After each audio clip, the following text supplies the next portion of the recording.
What's good? What's good? Salute to the fam. How y'all feeling on this good? Where we at? Thursday.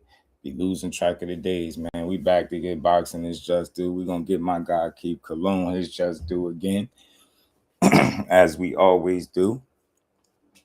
He just had his 10th fight of his career, man. He looking good so far. 10-0, 10 up, 10 down. You hear me? Hit the like button on the way in, man. We're going to talk about it. We're going to chop it up with the champ for about 20 minutes or so. And then we're going to get to this boxing talk as well, man. We got some things we're going to get to. Going to have some fun with it, of course. OT, what's the word? What's good, bro? How you feeling? Shout out to my dog, Marcus. What's good, family? How you feeling? What's good with the guys, man? How y'all feeling?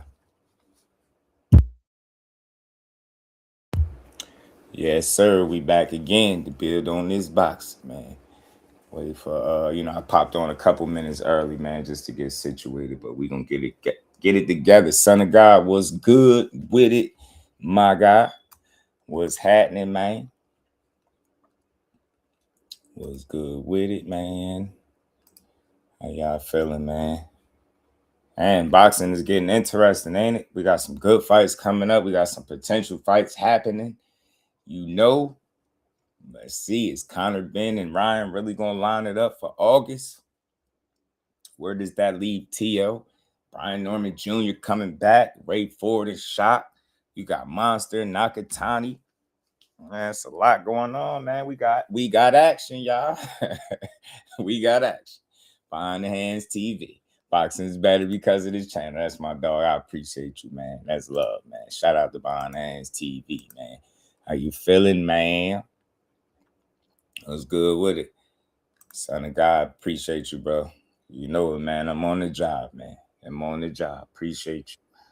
We gonna get to it. But yeah, man, Keith out here. Keith out here. I ain't gonna keep him too long, but he out here getting these 1 round stoppages. Bro been beating ass since he started, man. Everybody getting put up out of there. He just fought a guy that had what 36 fights as a pro, and he stopped him. So he's done faced, you know, what I mean? He's taking some solid challenges so far, fighting experienced guys, undefeated guys, you know. Hold on, my guys in the building, man. Got to welcome my guy Keith Tsunami Cologne back to the show, man. You know, good was good. Hold on, let me try to get you right. I switched up the format. There you go. What's up? What's up? What's up? There you go. What's good, champ? How you feeling? Everything good? Was good, bro? Appreciate you. Man, you know it, man. It's been fun chopping it up, man. Watching your journey unfold right in front of us. Your name, like I'm gonna have to say, your name constantly growing. It's all positive, man. You are a lead candidate for the future prospect of the year for sure. I think I told you that. You still in the runnings for that. So I'm here for it, man. But what's good? How you feeling? I'm feeling good. Blessed. I can't complain, man. It's not too much I could. I'm on an upscale. So Right. it's not too much that I could be mad about or anything like that. All positive energy, good vibes. Right. Could you have had a better start? Could you have wrote a better start for a 10-0 career so far? Um, Me personally, nah. I Mhm. feel like every fight, everything that happened, everything happens for a reason. Everything guided me to where I'm at today. Any little small change or tweak, my Mhm. career would have looked different. So Right. I'm appreciative of all the little small things, the baby Mhm. steps. Right. I'm grateful. Right, man. So, and we seen your fight, and then look, this is becoming a recurring theme. You know it. I know you don't get paid for overtime, but man, what's going Yeah, on? You get in there, and next thing you know, we like, all right, keep on. I'm calling the fight. I'm suited. I'm ready. 1 round in, guy up out of there, man. Take us through the fight real quick, man. How was yeah. it? You fought on Pro Box? Yeah. I fought on Mhm. Pro Box. Shout out to Pro Box. Shout out to RSP Boxing. Appreciate them from having me on their platform. Mhm. I fought on Pro Box. Yeah, I had My opponent was 8-4-1. Mm-hmm. He's a Mexican opponent. Other opponents kind of fell through just by some logistics. Yeah. And with this opponent, we thought like, all right, he's Mexican, he's 8-4-1. He's supposed to Mm-hmm. be like a test, So Right. that's what I thought going into the fight. And just going into the fight, I just came out with a strong jab. And early on, I recognized it's crazy. I'm gonna drop a video saying all this Mm-hmm. again, like today. Yeah. Start saying all Yeah. this again. Do it. I realized he had a lazy jab, Mm-hmm. and I was like, all right, cool. I'm gonna capitalize off this lazy jab. I threw a right hand over top of his lazy jab, and it kind of like pushed him back a little bit, like his head and his body, like his head went this way, and his body kind of just flew Mm-hmm. back to the ropes. And then I jumped on him, one combination. I then went to the head, to the body, and I just threw like a 1-2-3-4 and a 1-2. Like the right hand landed like perfectly on his forehead. It broke through, and Right. he didn't want to continue. Right. Yeah, I seen. I was like, yeah, damn, that's a short night. I'm like, Yeah, man, hey, we can't really critique nothing, man. You ain't playing no games, man. But one thing I will point out, because it needs to be said, Pro Box. I don't know if you familiar, are you familiar that they're known for matching people up well. So I think the fact that you got him out of there in one round, never mind the records. Records don't tell the full story. But with Pro Box, the product that they've been consistently putting out, they test y'all guys, they test their fighters. They don't make lopsided matchups. Like that's by far one of the best platforms we got for boxing, because yeah. every time I tune in, we get a good card. I haven't watched a bad Pro Box card yet, and it still stands. And for you to get him up out of there just like that, I think it speaks volumes, man. 10-0, 10 KOs, man. What I continue to notice about your growth is, again, you just so calm, comfortable, and poised in there to have, just 10 fights. I'm seeing a lot of prospects, and they don't fight with the level of patience and poise that you fight with. Like we seen another fighter. I don't know, Emmanuel Chance. Yeah, He yeah, had a yeah. fight. He had a fight, and we he had an entertaining fight. But Right, right. something I noticed, like, and just as a boxing fan watching, man. Not the wave they in there, Keith. They in there, bro. Nah, I took him out today. You feel me? I switched it up on him. You know what I'm You saying? changed the look on them, okay? Yeah. Yeah, but we was watching Emmanuel Chance, and hell of a young fighter. I had him on too, interview him as well, talk to him, love his energy, love his fighting style.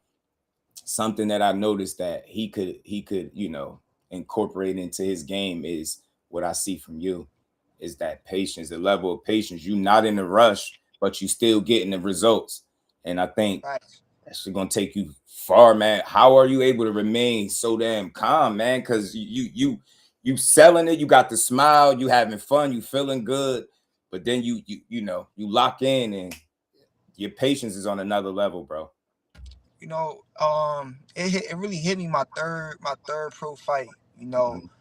I was 3-0. I was 2-0, two knockouts, and my third fight, I was supposed to fight. Well, I fought somebody who he was supposed to just be like, give me a rough night, Mhm. and I knew that I wasn't trying to go out there and knock him out off rep. That was my intuition going into the fight. I'm like, Right. I'm not trying to knock him out because he's a rough guy to fight. It's gonna come, but maybe in the later half of the fight, and he came out wild, and I just threw a body shot and it touched him. And he just dropped the elbow. I jumped on him, threw a leaping hook, and he went down.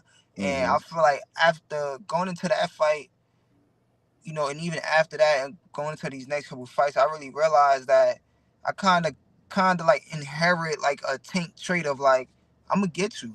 It's Yeah. like that. Like I Right. truly believe that. I truly believe Right. like I'm gonna get you. Right. So it's no pressure. Like I'm not gonna come out there and try to like mold you or try to like look for the Mhm. knockout because I know it's gonna come. Like it came 10 times.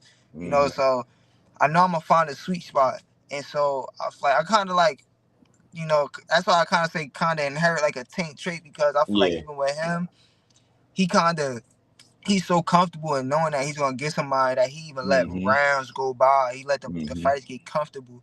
But Right. for me, it's like it's not the same way. It's just more so like I know I'm gonna land a good shot. Just when I Mm-hmm. do it, I don't know, but I know Yeah. I'm gonna do it. So that's my confidence, Right. and that's just how I go into the fight. It's my thought process. Right, man. I was just watching and I'm like, that's something that it's just every fight. That's one of the first things that jump out. Patience, like taking your time, and shout out to Right. Emmanuel Chance. The reason why I brought up his fight because that was one of the constructive criticisms we had watching it. He Yeah. was so eager. It looked like he was fighting with so much, putting so much into the punches, and it looked like 2-3 rounds in out of a 4 rounder, he looked like he was huffing and puffing a little bit because of Yeah. maybe the nerves. I don't know. Maybe fighting It's at a lot that home. go into it. It's a lot that go into it. Right. And It's a lot. explain that, man. Talk to us, man, because a lot of fans, they don't get it. They don't get it. He was fighting at home. I mean, y'all putting on for Nork in a real way. How are you able to not allow that to pour into the way you approach the fight? You know, my approach is the way how I don't allow it to, pour into Hmm. the fights because my approach to every fight is the same. You Right. know, the fans don't have I gave the fans a sneak peek, a couple fights back when I go Hmm. live backstage, but Right. like I don't do too much. I don't do too little. I literally be chilling, and it's the same way how I am in the gym. You get what I'm Hmm. saying? Even before sparring, before training camps, before training sessions, I don't do too much. I don't do too little. I warm up, Right. and when I'm back there, it's Right. exactly copy and paste. And same way how I get ready for a workout is the same way how I get ready for a fight. Cause in my Right. head, it's really just another day in the gym. It's really just another Right. day at work, And like I don't try to do anything special because you going like you putting that little extra pressure. Oh yeah, let me stretch out extra today because I got to fight today. That's Right. you Right. already consuming yourself. Like nah. Right. Like my dad be like, you want me to stretch your arms? Nah, I'm good. I just do a little test out, Right. So neck you roll don't out. overthink it. You don't overthink it. Yeah, You nah, overthink. Right. and we got 8 rounds. Right. If anything, it's crazy because for my fight, I barely even had a chance to warm up. Right. Like no joke, no Yeah. joke. I was getting rushed. It was Right. it was a lot being switched. It was a lot being switched, and then Right. it got to a point where like I told him like, yo, I ain't walking out there to 8 o'clock because that's the time y'all told me. You Right. feel me? Like I'm still getting my hands wrapped. It's 7:45. Like chill out. You feel Right. me? So, but by the time I put my trunks on. They put the Right. gloves on. The commissioner got to sign it. They put the extra tape on it. By that time it's Hmm. 7:55. Like Right. They I'm done literally burnt all walking your to the time up. curtains. I'm Right. walking to the curtain shadow boxing. Like trying to just come on, like. But again, I ain't Right. putting no pressure on myself because it's just like I know what I'm gonna do. I'm gonna get comfortable, Right. and once I get comfortable, that's when I'm gonna just take off. It just Right. happened for my fight. I noticed early on, like, sometimes you have a game plan, it's like, all right, I'm gonna get comfortable, but then once you get in there, you pop a jab, and it's Hmm. like, oh, all right, let me pop another jab, 1, 2, boom, and then, that's all she wrote. So, Right. uh, for me, it wasn't, yeah, like even my coach said it. He was like, yo, when you come to the gym, I'm gonna just give you pad work for 30 seconds, let you hit the bag for 30 seconds, and then we done. Like, but it's a joke, it was Right. a Right. joke, but he said that in Right. the sense of like, because that's literally all we had was like 30 seconds apiece to do whatever. Right. And the fight lasted about the same amount of time. So Hmm. yeah, You feel like having that background in sports psychology helps you in boxing? it it it can. However, I'm gonna be honest, bro. This Mm. your mentality, yeah, your mentality. It starts like you can't just like switch your way of thinking because you go to school now and you study a Right. certain thing. Especially after 20 years of living. It's like Mhm. how they say, oh, you can't expect somebody to change if they've been like this their whole way, their Right. whole life. It's the same thing in boxing. It's like you can't just expect somebody to just have a different outlook when they've been one way. So I say that to say like I've been like this my whole life. Like Right. it just happened to be that I gravitated towards psychology and I'm a boxer. Hmm. And it's like for me now, it's just like everything is just like with bright lights. It's like, oh, this is this. Hmm. Before it have been like, oh yeah, he calm. or she calm, or I could tell by this person demeanor they overworked or they nervous or this or that. They, Right.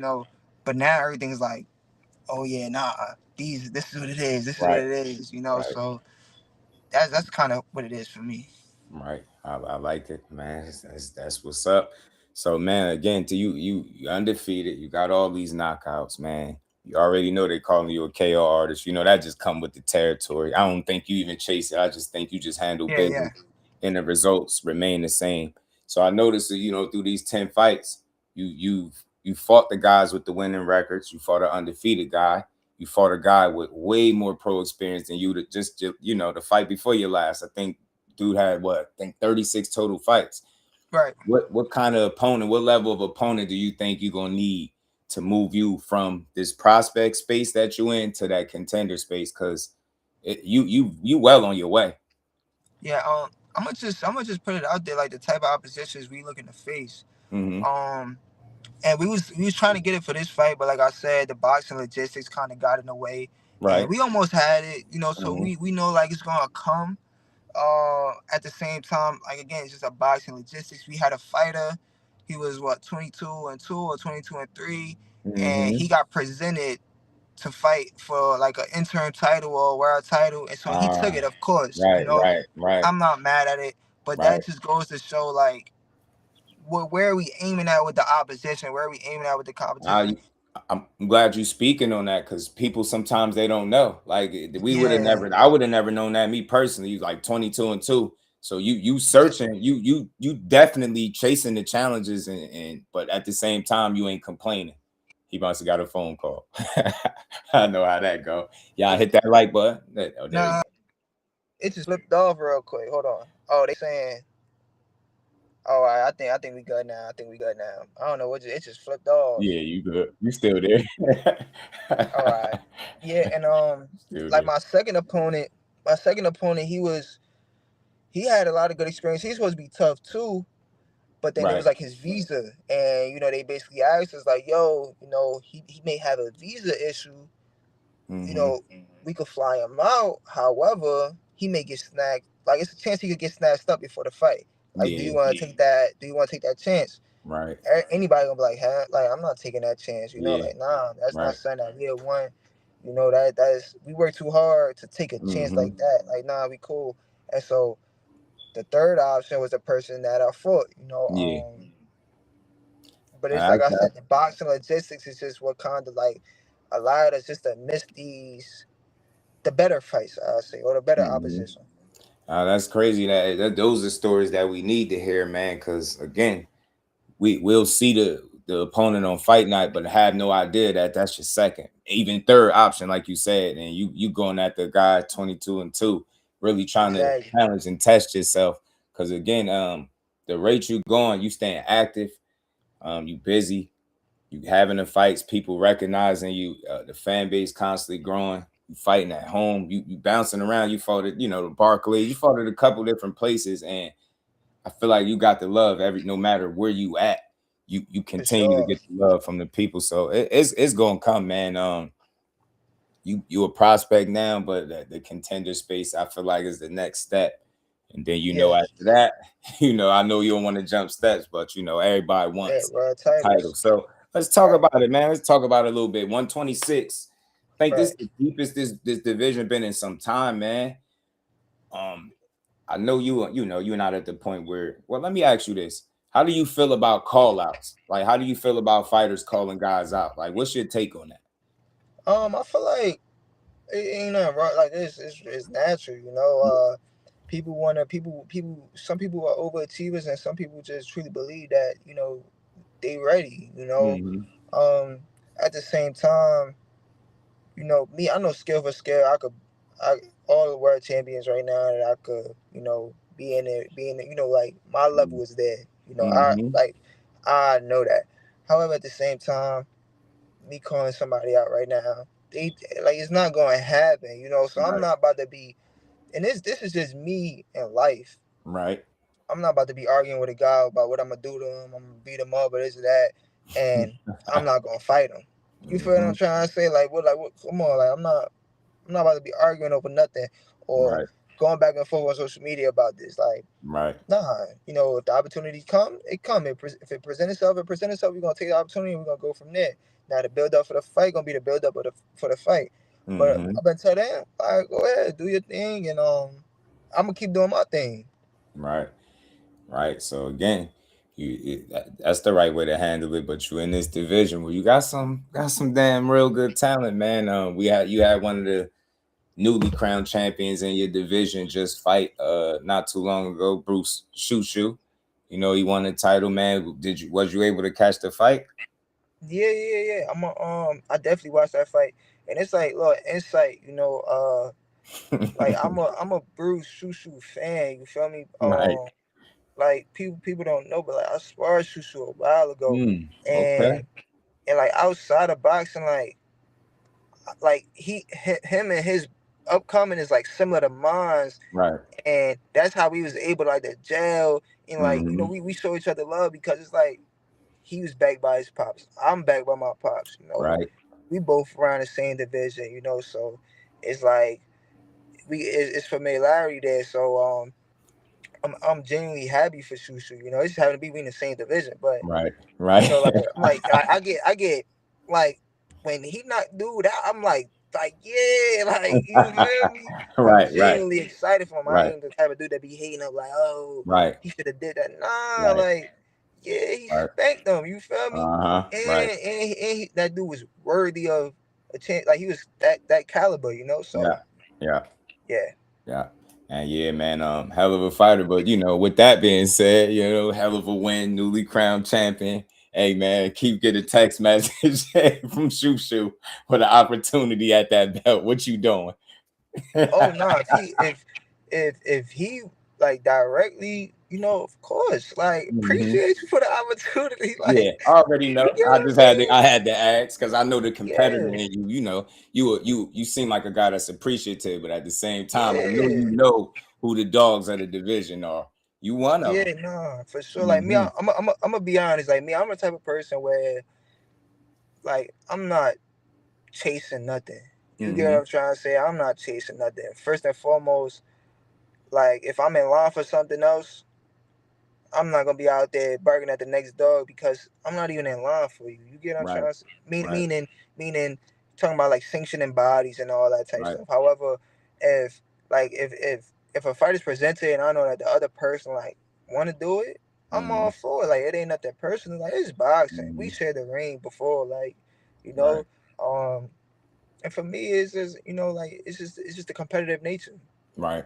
I think that mentality gonna take you far too because think it'll make fans take to you easier because basically what you saying to me is you got something lined up. That's what you focused on. You're not gonna be barking over Yeah, at the next guy. That's the clout chasing stuff that a lot of the yeah, fans don't like. So it seemed like you staying within yourself and you just gonna let it. You gonna put the work in. You're gonna let the fights come and you're gonna fight who needs to be fought. But I gotta exactly. ask, I got to, because sometimes Yeah, you see something, you be like, man, is it anybody that you see, man, whether it's a champion, a contender, or somebody that you feel like might be a notch ahead of you that you like, man, I want to fight him? Is it you said anybody? that's not ahead of me. Yeah, or whether it's a champion, a notch ahead of you, a contender, is it anybody? Just from a competitive standpoint, like, man, I like to, Yeah. match Oh, up. all right. Yeah. I feel like I've been saying this a lot, Mm-hmm. but I feel like I really feel like in a way, you feel me? I say that because in a way he's the face of like this kind of like weight class or around the weight classes. He's The smaller literally the weight classes. face. Mm-hmm. You get what I'm trying to say? So Mm-hmm. he's the superstar. He's the Tank Davis of the lower weight classes. Mm-hmm. He's the Tyson Fury, the Usyk of these lower weight classes. And I feel like by the time it's time for me to be a world champ, is be the same amount of time that he's gonna move up from 122 or 121 to 126. Yeah. So I feel like it is just like it's just like a like I see that that's the trajectory, and I seeing us meet. You know what I'm trying to Mhm. say? Right. So I say anyway, man, because he got great skills, crazy resume, popularity out the world, and yeah, his resume speaks for itself. Man, man, I think that's the first time we got that one on the channel. I heard keep saying, "Bring him the monster." Yeah, Yeah, nah, that be a hell of a fight, man. Be a hell of a fight, man. And see, I think the good thing about that too, believe 126, he said would be his last, I think, division that he exactly. willing to go up to. So you never know, man. Like I said, anything can happen in today's boxing. We seen some strange things. Shout out to Yeah. Behind the Hands TV. Appreciate the love in the super chat. He said, from what he's learned, does the bag have more value than the legacy? Uh, I'm gonna be honest. It do. You don't wanna know why? Mm-hmm. Because it got to a point where people say, "Oh yeah, the boxers they don't care about legacy no more." But also these sanctioning bodies don't either. You Mm, feel me? It's like if we being right, for real, they right. bend the rules for who they want to bend the rules for. You know, Mm-hmm. so it's not that we just don't care about the legacy anymore, but they don't either. It's Mm-hmm. to a point where we gotta pay these sanctioning bodies. What Mm-hmm. legacy do that got? Like, you feel me? And if we Mm-hmm. don't pay it, then we get stripped of our title that we clearly Right, won. right. So that ain't got nothing to do with legacy. That got everything to do with money, the bag. Mm-hmm. So Right. I say it's to a point where the bag is worth more than the legacy now. And Mm, right. yeah, and I mean I ain't mad at it. You know, Yeah. it is what it is. That's a So we that's just a as hell of fighters an answer. we gotta you know Mm-hmm. be for ourselves first. We gotta be selfish Right. in the game. Right. Man, that's a hell of an answer. You know the way I say my thoughts on that. Respect to all the fighters of yesteryear, as I like to phrase it. Right. The ones that paved the way, all the Paved the fighters way. we watched. Through the years. But it seems like the new generation of fighters, they can't just be sold legacy no more, right? Nah, The guts and the glory of the sport. Nah, people are aware of, you know, the money that's out there that's available for them to make, taking care of their families. Like, you get what I'm saying? And yeah, health, getting up out of here with your faculties. You can't just try to sell, hey, fight this guy for legacy and for bragging rights. Nah, people want their money. And exactly, something that I deeply respect about the new fighters of today. Not the ones that obviously being unrealistic about their value and what they bring to the table, but the ones that understand. Hey, look, I don't mind chasing some legacy, but I know the bag should come with it, and you're not gonna try to sell me one without the other. If you're gonna sell exactly, me legacy, if you're telling me this fight is good and this is what's gonna grow, then my bank account should grow along with it. So I respect it exactly. from the newer generation fighters for sure, man. So along the way, along your journey, man, is it any boxers, whether it's they active or not, that you feel like had an impact on your career the most, like influence, whether it's influence from whether you watch them, advice, conversation, anything? Yeah, it's a lot, man.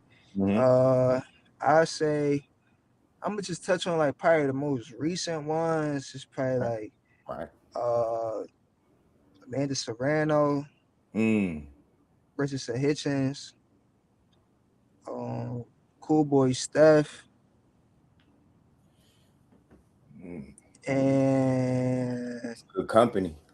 and more local guys from around my way that a lot of like Mm, you guys may not know because like they the ones that like I'm kind of like living in their dream, so mm, to say. But it's mm-hmm, like, dang, it's crazy because they had all the skills, the talent. However, mm-hmm. like they just ain't the road wasn't clear, the vision wasn't clear for them, Right. And it's like when they had their chance, I was just a little pup in the game. I was just Mm-hmm, coming up, so it's like now it's like, dang, like he doing it, So I feel like I say those type guys, like the more local guys from around my way that always show love, and then more the bigger names to be like Amanda and mm-hmm. Africa. Right. And shout out to Amanda and Africa. Speaking of Africa, being that I know that's one of your guys.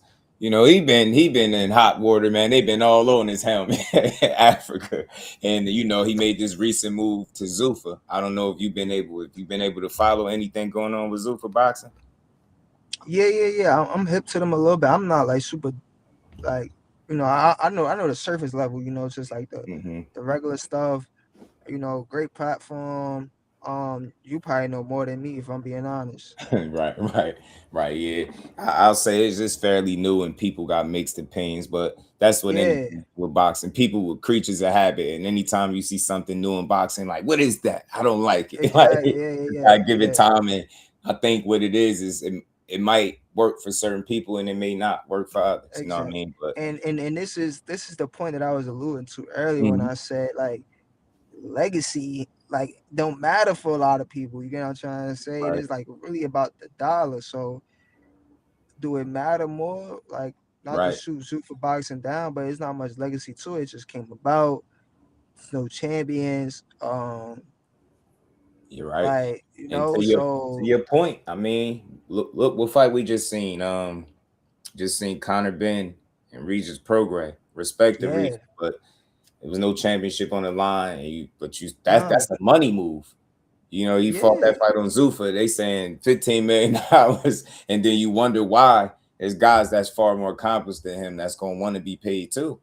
You know, you pay this kind of money to fight a guy that's a non-champion on his way out, 15 million. So but I from hope my they. understanding, that was more of a business move from Zufa. From my Mm-hmm. understanding, like it Mm-hmm. was a lot of like backdoor type things. Like kind of Ben, he kind of got the good end of the stick because of what came with him, so to say. Yeah, you're right. Um, However, I don't want to say anything if it's not even true, but that's what I Right. heard. No, no, man, I'm hip. I know where you're going All with right, all right, it. all right. So, man, one of the popular topics, man, and you might could shed some light on it that people been going back and forth about fans, boxers, everybody, media. You know, this whole rehydration clause situation, man. I just want to get your thoughts as a fighter, cause y'all got more insight than the average guy speaking on it. What's your thoughts on rehydration clauses in boxing? My honest opinion on rehydration clauses is this right here. And I literally just had an interview and I literally just said this. But this is my like it's crazy that you say that because this is my true opinion. I Mm-hmm. don't care what's on the contract. If Mm, you sign it, that's your fault. Like right. I don't care if they say contract wages at 147, but you can't gain more than a pound. If you sign that, that's your fault. You get what I'm Mm-hmm. trying to say? Like if it's not your fault, somebody in or around your team got to be wise enough to be like, nah, we arguing that. We gonna give him something else, but we don't want to do that. You get what I'm Right. trying to say? Like because in my head, I know like me, like you don't have to be 100% to like like yeah, 50% of somebody could be 100% of the next man. You get what Yeah. I'm trying to say? Right. And some people really understand that, and some people give more in some aspects and they take in other aspects, Mm-hmm. and that's what they try to do in this boxing game. It's like yeah, I don't really care about that. I care more about this. So give me this and you'll take this. And that's Right. that's part of this business. It's like, all right, cool. We both not getting what we want, but Right. we could kind of like just I guess meet in the middle, Right. and just draw the line. We both Right. not winning how we would ideally want, but it is what it is. This is what we may do. And Right. so I say that to say, if you put your name on the contract, it's your fault. Plain and simple. That's a fact. That's a fact. That's a fact. So let me ask you. I don't think I asked you this before, man. All fighters have their ideal dream fights or where they want to have them at. You might not have an opponent in mind, but if you could pick anywhere at all, any venue to have a fight at, where would it be and why? Um, I say I say like I would want it to be like a cultural rivalry, like Puerto Rico versus Mexico, Mm-hmm. probably like at MSG, something like that. That'd be Mm-hmm. fire, or even like in Vegas. Mm-hmm. But a dream venue would probably be, I I want to fight in Puerto Rico for sure. I feel like that'd be fire, just the Right. atmosphere and the total experience. I know I love it. Um, but outside of that, really, like a cultural rivalry against, Right. like a Mexico or whatever it may be, but in Vegas or like MSG in New York. Mm-hmm. Hey, Core. Hey, Keith said he coming for that 21,000 record. You next up. You For next up, sure. man. Y'all Jersey really, y'all making a real push, man, especially over this this past couple weekends, I got to be introduced to some newer fighters, man. North really, I got some talent for real, man. I'm glad the light being shed Yeah, over there, man. I mean, where you feel like you stack up at for the new guys over there in North? Are you leading I the feel like charge, man? yeah, you took the words right out of my mouth. I feel like I'm Mm. leading the pack. Yes, sir. Talk about it. I feel like this how I view it.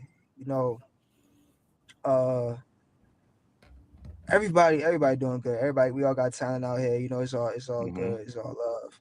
However, I could do the same thing as somebody else, but just and I say this humbly speaking, it's just gonna Yeah. be a little bit different. Like it's just gonna hit different. You know what I'm trying to Hmm. say? Is just I can't say why. It's just that's just what it is. That's just my honest take from it. It's just gonna Right. be that much different. We could have the same Hmm. fight. Shoot, you could fight the opponent first. I could fight the opponent after you, and you'll see Hmm. that it's not gonna be the same. It's the impact, um, how it gravitates towards people. It's just not gonna be the same. And I feel like that's what separates me from everybody else. And that's why I say like I lead the pack because, I'm really at that stage where like how you say, it's no more prospect. It's like, all right, we working to that contender status. Hmm. Hmm. Everybody else, they still climbing up, getting comfortable, Right. and they time gonna come. They gonna shine. Right now, Right. it's just my time to shine. Right. That's dope, man. And it's a lot of y'all too, man. And we see the talent. I'm just glad the light is being shined over there. Something I wanted to ask. I don't really hear too many people talk about it, man, or ask, when they talk about fighters. A lot of times we ask y'all about money and making money and big fights. But this is why I wanted to ask you, how important is financial literacy to you? Not just making the money, but knowing what to do with it and how to manage That's my number one priority. Because when it's all said and done, whether I'm 50-0 or 100-0, it ain't it. gonna Hmm. matter if I ain't got no money in my pockets. It's not gonna matter Right. if I'll be a fool to make it that far, and I'll be able to Hmm. provide for my family, or to put us in a better position. Right. So that's for me. That's even what I'm focused on right now. Creating Hmm. investment portfolios, creating other streams of revenue, building off boxing. All right, cool. How could I leverage boxing in other areas? All right, cool. Say that. How can I close deals over here with boxing and with this? All right, cool. I'm in psychology. How could I tie Hmm. in boxing psychology to make it all like it's just like using everything to my leverage, Right. in all aspects for me to maximize it financially and Hmm. in every way. Right. That's dope. And what I like about your situation is, I think a lot of people are, as they're catching on to you winning these fights, they digging into your background. They seeing that you will be called, you will we call a student athlete, right? Like, Yeah, and I think you, in a weird, not in a weird way, but in a good way, whether you know it or not. I think you leading the charge in that area too. See how well spoken you are. You've shown people the ability to balance between the two and the benefits from it. Like, you don't hear a lot of fighters speak about financial literacy, and you right. see how you top of your list of priorities pretty much, right? So I think that's Yeah, dope, man. Speak volumes. Speak volumes. But so, sure. so I want to pick your brain a little bit before I do. I want to ask you about some get to the boxing. We got some good action coming up, man. We had some announcements of some fights coming up. And I love to pick the fighter's brain about what you think about these upcoming fights. So let me ask you, man. We got Boots and Xander, man. What's your thoughts on it? How you got I feel like it's gonna be a great fight. It'll be hard for me to choose because I rock with both of them. Like it? Mm-hmm. again, I rock with both of them, man. At the top of the Right. game, you know, me and Xander, we both got Puerto Rican pride on our back. Also, me and Boots Mm-hmm. is like we around each other sometimes because of sparring, and I go up there a lot to his gym, and we got a great relationship with his pops. So to really picking Mm. an opponent, I'm gonna stay back Dope. off that, and what I will say is Mm-hmm. it's gonna be a better fight than people expect. Mm. I said the same thing. Because I think they have qualities that could offset things that one another do. And I think it leads to a competitive fight. I think everybody get their money's worth. And for me, like I'm glad that you stayed away from the pick because it's not really the biggest deal to me. It's for Yeah, me, it's bigger than the win or the loss. Like I'm glad as a boxing fan we get in a fight and you got two young guys getting the opportunity to prove themselves on both sides. Like they need each other, and this right. gonna show the rest of the boxing world what a great dance partner could do for you, man. Man, Yeah, it's that's gonna be a true. hell of a fight, but a fight that just I don't want to say got announced, but you did hear the fighter speak on it, and we just seen Conor Benn fight Regis Prograis, see him go to 10 rounds. I don't know if you caught the fight, but Ryan recently did a little stream where he said he's fighting Conor Benn in August. Well, what's your thoughts if that fight is to happen? What you think on it? It don't even matter who you got winning. What you think about Ryan versus Ben? I feel like that'd be a great fight. Honestly, I feel like just like as soon as you said that, I first jumped. I'm like, oh, that's good for Ryan, but Mm-hmm. just thinking about Ryan lost to Rolly, kind of been kind Mm-hmm. of like he could kind of like adapt that same style. So Mm. it'd be interesting. It'd be Yeah. interesting to see how that play out. Kind of Ben is probably more filled out at that weight class. If I don't know, I could be wrong, but that'd be an interesting fight. I Mm-hmm. like to see that. Yeah, me too. I just like good matchups. I think Yeah, it could be a good one. It's a winnable fight. Ryan make mistakes, but he also got some things that can put him in the driver's seat of winning. So a exactly. fighter I wanted to ask you about in specific that a lot, been getting a lot of praise for the right reasons, man. A lot of people been talking about Sebastian Fundora. We see how he did our boy Keith, not my boy Keith, you know what I mean, but my other boy Keith Thurman. We see how he did one time. If you had to pick, who would you say at 54 got the best shot at either beating them or giving them the best fight? Um, I'll just probably say Boots. Boots. I feel like Boots. Yeah, I say the same thing. Said the yeah. same.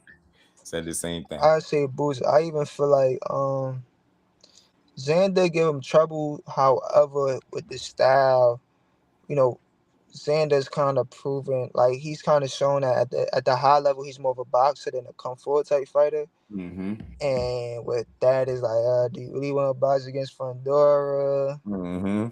You kind of gotta like mix it up. You gotta box, kind of gotta get inside, Yeah. make it ugly. Yeah. So that's why I say Boots. Right. Right. I agree. Same thing. I got another good fight for you.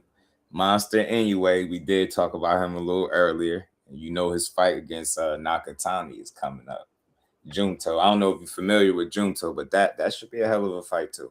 Yeah, I ain't never watched him fully, but from what Mm-hmm. I saw, it's gonna be a great fight. And I'm gonna side with anyway because I feel like his preparation for this camp is Mm-hmm. well. He brought in a good sparring partner, one of my sparring partners. So I feel like with that being said, like he prepared well. Like he had a good, he had a good take on it. And I feel like that's the biggest thing going into training Right. camp is it's all about your Right. sparring and your preparation. And that's the reason why I say he'll win. Yeah. I agree. Agree. I almost forgot that I mentioned this. Ray Ford and Shock. How could I forget to mention that? I got to pick your brain on that one. Hell of a fight. I think people a bit torn. I hear people going back and forth. So that's how we got a good fight. What's your thoughts? I'm signed with Ray Ford, man. I feel like I really don't know how it's gonna play out. Mm-hmm. Yeah, like I don't see either one of them like really just like pressing the issue and pressing one of them out Mm-hmm. unless like one is behind tremendously on scorecards. Other than that though, it's all about who's sharper, and Mm-hmm. I feel like come fight night, Ray Ford gonna be just a little bit more sharper than Oshagi, and he gonna walk away with the victory. Right. It's gonna be a great fight though. For sure. Agreed. And one of the last fights I was gonna ask you about, it's a rematch coming up. Some people love it, some people complaining, but that's boxing. We got Keyshawn going up against Albright coming up down the line. The rematch. I mean, it's good for the storyline. Mm-hmm. other than that, I feel like Keyshawn gonna beat him again. He beat him the first time. This time I feel like it's gonna be a little bit more worse. Why I say Yeah. that is because he already comfortable. He ain't really gotta download no data. He know how he gonna fight. It's just gonna take one round to just see, catch his speed again, catch his timing, and he gonna be, off to work. But I feel like Wu, he gonna make it difficult for Keyshawn. And he gonna have his moments as well. But I feel Hmm. like overall Keyshawn's just gonna dominate. Yeah, I think so too. I agree. Agreed. So I gotta ask you, man. Gotta ask you this 126 division, man. Who the hottest prospect in the game in the 126 division? Pretty much in the game. Who the hottest? You know anybody? I mean, I've been hearing about this one kid from North, but like, no, some kid named Keith Cologne and Keith Yeah, man. Tsunami. So we Mhm. gotta see though. He got a lot of hype behind him. So we gonna see how that play out. I don't know, man. The hype seemed real. 10 up, 10 down. Yeah, Over time ain't on the menu for. we I gotta like it. I stay love it. tuned. We gotta stay tuned. See what he's I doing, love it. man. Somebody did ask a lighter question. What inspired the hairstyle? Somebody did ask that. I just in my Uh, head. y'all go. Oh, wait, hold on. I kind of went out. Hold on. What inspired the hairstyle? I don't know if I want to give up that answer yet. I feel like it's too soon, man. I don't know. I can't give up the answer yet. Oh man. Next interview. If you ask Yeah. the question again, I promise you, I don't want to give it up too soon though. All right, man. I got you. Say no You know you more. you know you definitely gonna be back. I remember to ask it For again. sure, for sure. All right, so let me ask, man. We was happy to see you, back in the ring, winning, getting your hand raised. What do you want to be next for you? Uh, Bigger cars, better fights, better opposition, better Hmm. venues, bigger bag. That's it. Right. Man, talk about it, man. As always, man, I appreciate your time. Thank you. Make sure you tell Pops, shout out to him, all Will love. do. We rocking with you the whole way. As always, I gotta ask you, is there anything that you want to leave for the fans? Any statement for the division? Because they ain't doing it, man. Ain't too many prospects doing it like this, man. So any Yeah, what I message say you is stay tuned for the journey. It's a lot more to come. We got, big opportunities on the way. It's a lot of exciting things coming with this journey with my team. And I'm blessed. I'm grateful for where I'm at, but it's still more to come. Stay tuned, man. Stay tuned for the journey and just watch greatness, evolve in front of your eyes. man, yeah, man, we here for the long haul. We here for the journey. And then like I said, I always gotta give a special thanks to you and Pops because I had an initial goal of being able to bridge the gap, like between what I'm doing, content creation and fighters. And without you even knowing that, that's what you provided, like from day one as an amateur, caught you there. And we've been rocking the entire journey. So I Yeah, just want to salute you and Pops for that, for for always sure, for reaching out, sure. making time, man. And again, keep being great. And we watching, the world is watching, bro. And everybody gonna be saying keep Cologne in no time. For sure. Appreciate you, my guy. Always. Shout out to everybody in the building. Make sure y'all hit that like button, man. That was my guy, future world champion, one of the hottest prospects in the game. Keep Tsunami Cologne, man. It always gonna show love, man. Shout out to him and Pops, man. He doing this thing, man. Pro Box, Barclays, he everywhere. He beating no matter where he go.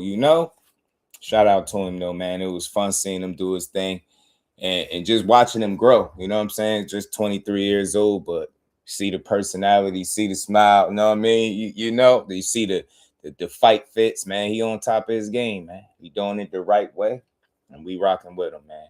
Shout out to everybody in the building, but we gonna keep rocking for a bit. We gonna talk some more boxing. Got some things we got to talk about. Shout out to the fan, man. Mm. Excuse me, y'all. Let's get to it though. We're gonna cook for a little bit. We're gonna build for a little while, y'all. What time is it? All right. Judah was good. Shout out to Miss Janet, Samuel, Miss Dee Dee, OTZ, Favorite G's in the building. Julian, Boxing Dad, my guy Cal Cooler in the building. 007. Green light 704. Joe, what's good with the fam? Shout out to Behind the Hands TV too. Appreciate the love. And Ashley's Corner, what it do, Cuzzo? How you feel, man?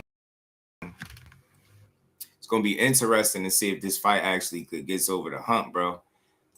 When Ryan Garcia announced something, you always got to take it with a grain of salt because you just don't know. Like he said something about fighting T.O. 1 minute, and now it's Conor Benn. So only reason I believe that it's a possibility because Keith Conley, guy who manages Conor Benn, is also talking about making a fight between Ryan and Conor Benn. And we know, like, I feel like that's his best chance at a title realistically, like if he's gonna win one. Not saying that he is, because I think Ryan could beat him. But I think that's his best opportunity at getting the title. That's the best shot. If he want to win, he gonna have to. I think Rose gonna lead through Ryan Garcia. Why I say that? Because Ryan Garcia, out of all the fighters that's holding titles at 47, I think he the biggest wild card out of the bunch, right? The most unpredictable. He's inconsistent, right? Doesn't stay disciplined all the time, right? He got a tendency to go off the deep end. Mental health battles, like he got a lot of stuff going on with him, right? You don't hear all those same things about a Lewis Crocker, Devin Haney, and then Rolly. Rolly looked like since he switched from Bullet, he's gotten a bit better.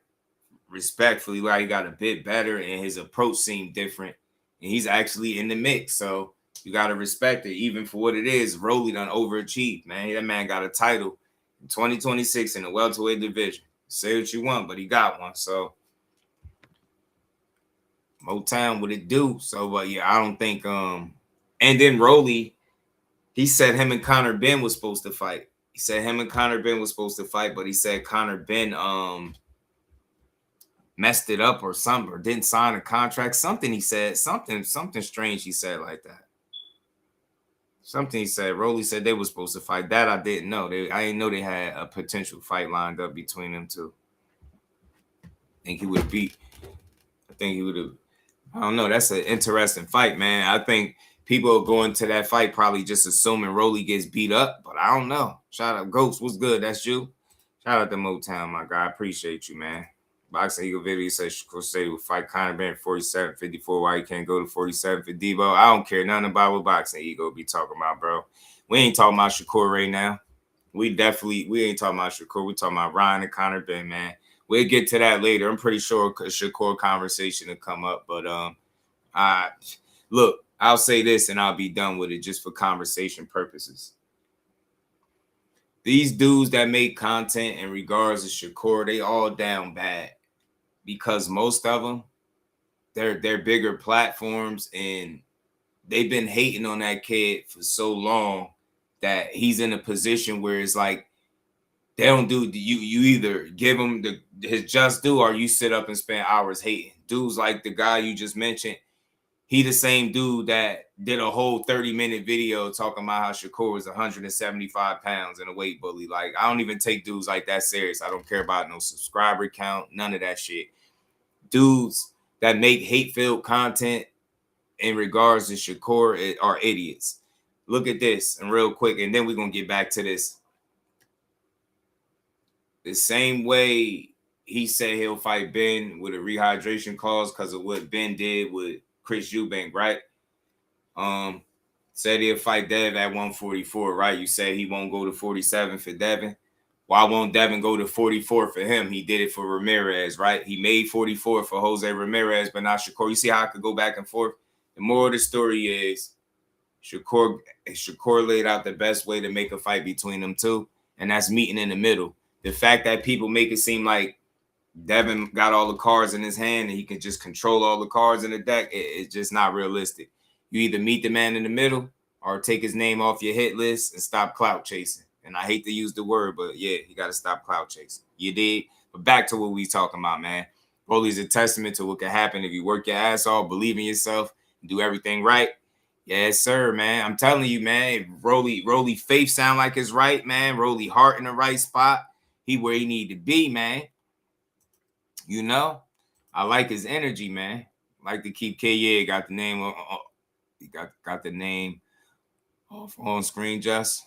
Oh yeah, man. Yeah, that's my guy. That's my guy. He was just here. I'm about to switch that up. That was the thumbnail for Keith. Well, that wasn't the actual one. I got a different one. Damn.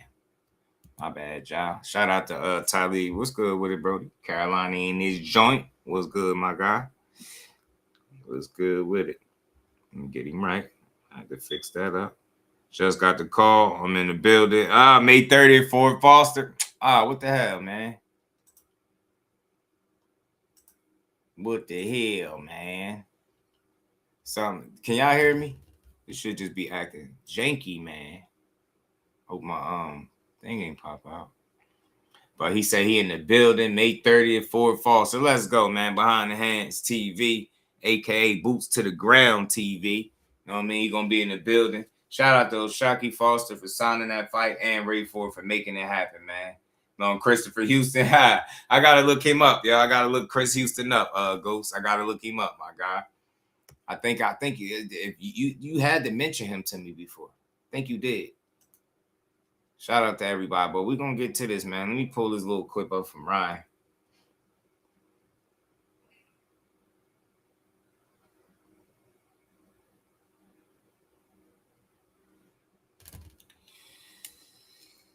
Yeah, I be trying. Yeah, I gotta ignore you.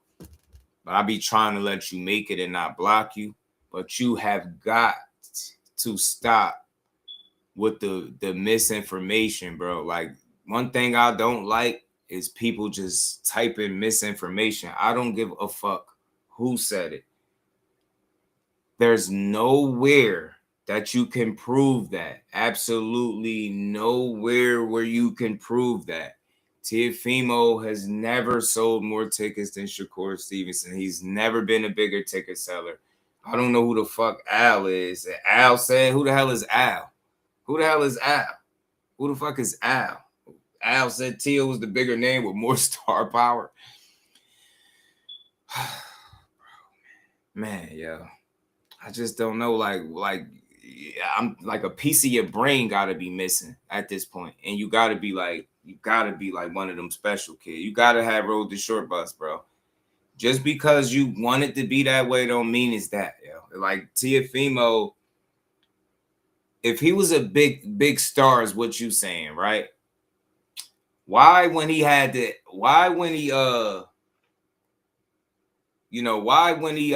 got offered the opportunity to fight Subriel Matias and I know you there. Yo, this nigga said AI. Oh, okay. Yo, I'm done. I'm done, bro. Let me let you know this, bro. The thing about AI, you can ask them the same question twice and get two different answers, bro. Look, I'm done with this conversation. In your mind, if you want to say Teofimo is a bigger star with more star power, convince yourself that. That's cool. But the real ones, no, that's not even a realistic conversation. Appreciate you, Ocean Dreamer. I didn't know what he was saying. I thought he said Al. I thought he said Al. He said AI. Appreciate you. Only Al I know is Al Heyman. He wouldn't even in his life say Teo bigger star should record anything. The fact is, like, that's not the case, man. It's just not. It's not. Teofimo is known to fight in that Hulu theater, right?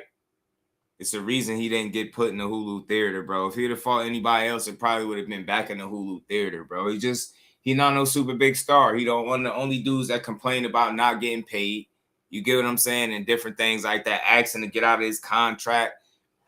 It's just not worth it. It's a dumb argument, man. It's a dumb argument. But I like Tio, man. The fighter, the way he fight, I could appreciate the fighting style, but Tio's an idiot. Tio's an idiot. All right, man. Let me get to this though, man. Let me get to this. When he said AI, I told him that man searched AI, bro, not real boxing information. That man searched AI, bro. Look, AI told me today. Let me tell you what AI told me. AI told me that Keith Colon is 8-8. That's what AI told me. Don't ask me how I know. AI told me he was 8-8, and we know he 10-0. We know he 10-0. They say he 8-0 with 8 knockouts. We know he 10-0. You get what I'm saying? That's what AI said. And if you don't believe me, I probably could really demonstrate it right now and pull it back up with my phone again. I don't care nothing about no AI. Fight was initially supposed to be at Toyota Center. Rock is home, but the same guys own the U of H venue as well. Seats 7,100. That's good. That's good, man. That's good, bro. Hope they pack that joint out. Mm-hmm. He giving T.O. credit for like some shit that he just ain't done. I like T.O., bro. But I'll say this though. Every fighter needs a great dance partner, and when given a great dance partner, you can do really good things with that. You know what I'm saying? Shakur and Tio was a really good dance partner for each other, I think, in terms of putting together that 21,000 that we seen, because that's what we seen. You know what I'm saying? They put together that 21K. That I thought that was dope. Thought that was dope to see them do that, to see them be able to put out that kind of numbers, had the highest attendance. I think it's dope. I think it's a testament to all boxing. That's why I would never waste my time trying to convince people that Shakur is the only person that sold tickets. You got to think it's an undercard. I'm pretty sure people was there to watch guys on the undercard. Keyshawn Davis was the co-main event after some controversy. I'm pretty sure people showed up to see him as well. Like, it's a collective, I think effort. I'm not so much of a fan of one fighter that I gotta try to convince y'all that he sold all the tickets by. So that's stupid. That's a dumbass. Why do I care about that? So look, yeah, I'll entertain the stupidity, the ignorance just for today. I'm gonna just give you a pass. Teofimo Lopez is a bigger star than Shakur. He got more star power. He was the A side. He ain't make more money. I hate talking about their money, but we know that based off what Tio said. But guess what Teofimo is not? Guess what I care about more than any of that stuff, that star and any of that stuff? Shakur's a better fighter than Teofimo. I always said he was, and he proved that he was. You get what I'm saying? He proved that he was. You know what I mean? You feel me? Shout out to the queen. Shout out to Ocean Dream. Appreciate the love in the Cash App. Much love, much appreciation for the 15 piece in the Cash App. Much love to the queen, man. Shout out to Ocean Dreamer. But yeah, man. So look, I'll give you that. T.O.'s the bigger star. He the A side, but he ain't the better fighter. So see how that worked? It don't even matter. Don't even matter. Shout out to T.O., man. T.O., and speaking of T.O., I heard T.O. say he's still pissing blood or something. T.O. say he's still pissing blood and his health a little compromised or something from fighting Shakur. You know, I guess I'm assuming from the fight, well, he's still getting his health together. I ain't saying it's just from Shakur, but from the fight, I think he's still getting himself together. Shout out to T.O. though. Shout out to T.O.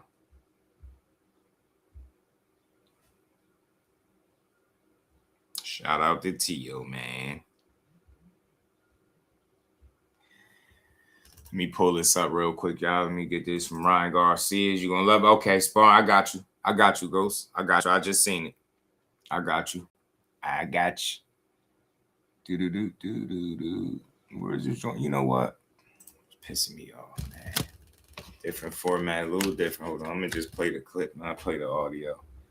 I see is, man, if he that's his opportunity to extend his championship run against Conor Benn.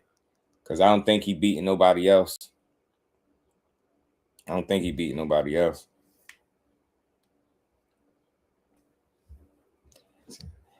me get to this. Let me show y'all what Ryan Garcia is. Ryan Garcia is saying he fighting Conor Benn in what do you say? June? No, August. No, what is your next fight, brother? It's gonna be in August. We're gonna get it. Yeah, we're gonna have it in Vegas. Who are you fighting against? His name's Conor Benn. Okay. He's from the UK. Okay, yeah, I boxed all my life, but I've been out. Yeah, we're gonna eat that up. We're gonna eat that up for sure. I had it. Yeah, Conor's about to get blasted, guys. No, Conor's about to get blasted, guys. He say we're gonna eat that up. That just sounded suspect. Just sounded super sus. I ain't gonna lie to you. But he's saying and big shout out to Ocean Dreamer, man. I appreciate you. He's saying in Vegas in August, him and Conor Benn, it's a possibility that fight could happen. Like I said, I heard Keith Connolly speaking on it. He manages Conor, and I think that's his most winnable fight. That's the most winnable fight for him. I don't think he beats nobody else, man. I don't know. I don't even know if he beat Lewis Crocker. Conor Benn just not that good. Reed was good, but he's just not that good to me at all. He's just not. Especially after seeing him fight and go the distance with, eat that up. Yeah, that shit sounded super sus. I don't know why he said that. That just sounded crazy, didn't it? Sounded crazy.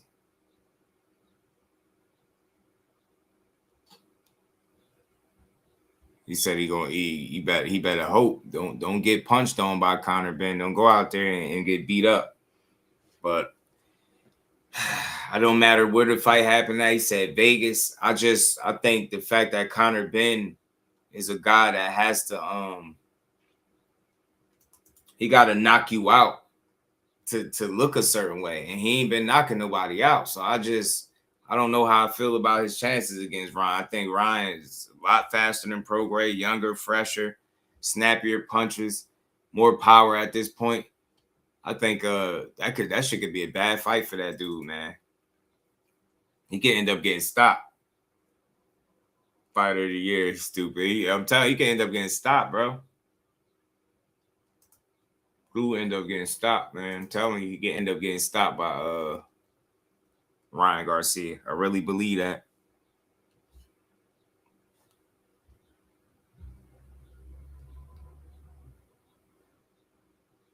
But at some point, Conor Benn gonna have to fight somebody. You know what I'm saying? He's gonna have to fight somebody of note. And right, that Regis Prograis shit ain't gonna do it. Boom, boom, boom. Where is this picture at that I'm looking for? Said August. I hope he ain't lying, man. I hope this fight actually is happening. That happens in August, man. I got the UK Cisco getting beat up. Ghetto Fab was good, homie. I got the UK Cisco getting beat up. He sounded a little unsure of himself. He sounded a little less than confident when he was talking about why Ryan Garcia calling him out now as opposed to before. And I don't think none of that matters. I don't think it matters why he was calling you out or why he didn't call you out before. He calling you out now. You say keep your belt warm, so he want to fight you. You know that your performance against Regis Prograis wasn't the best. Or a dude fighting at 155 and getting a title shot at 47. He fought 2 fights at 160 with catchweights with Eubank. And then he fought at 150 with what's his name? Regis Prograis. Tunnel vision was good, bro. But Ryan had a bad habit of announcing fights that don't happen. Hey man, remember back in the day he announced like it was like 5-6 fights that he said was gonna happen. Ain't none of them happened. 5-6 fights. So Ryan do got a habit of, saying a bunch of fights are going to happen and they don't. The only reason I think this one got some legs because of the matchup. I think this is a fight that Ryan probably could be confident that he could win. Handlers included. And if you're on Conor Benn's side, why wouldn't you want to get him a title shot? So I think Ryan Garcia beat him and possibly stop him, bro. I don't think Eddie Hearn is confident. I got to find it. Eddie Hearn ain't as confident either, man.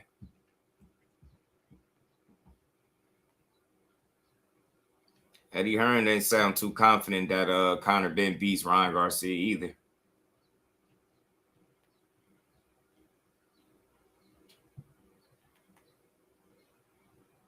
That shit, that nobody was convinced by that showing that we just seen.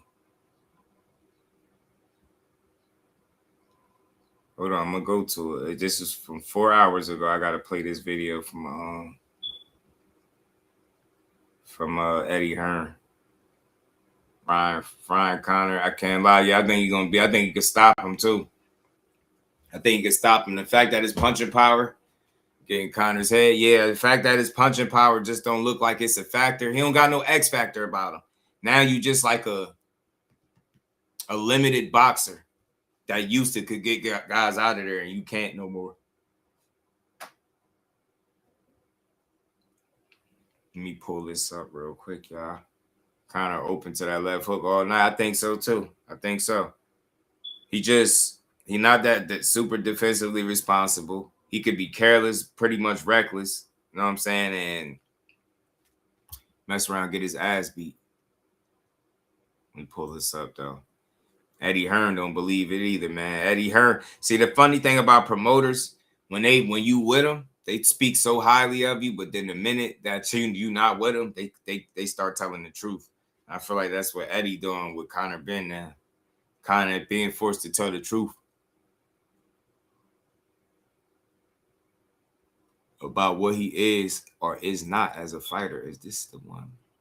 Yes, there we go. All right, let's get to it. The Victorville Shell about to have Conor Benn in hell. Conor in hell. Victorville Shells. Unfortunate about Callum Smith, David Morrell, but fair play, kept the shoe on, and an interesting step up on paper for Ben Whittaker. I think so, yeah. I'm actually quite excited about this fight. I think, you know, Ben was due to be an easier fight as sort of co-main, and then the Callum's fight fell apart, and I sort of said, look, Ben, do you want to... Brian Suarez has come on, and I know it's not really the fight that we were going to take at this sort of notice, but do you want a headline? And yeah, him and Andy Lee looked at it and said, yeah, I think it's a dangerous fight. I mean, he's got 21 knockouts in 22 wins. You saw him in a war with Lyndon Arthur, dropped him in the fight, and it was a really good fight. So we're going to talk about Conor Benn in this video here.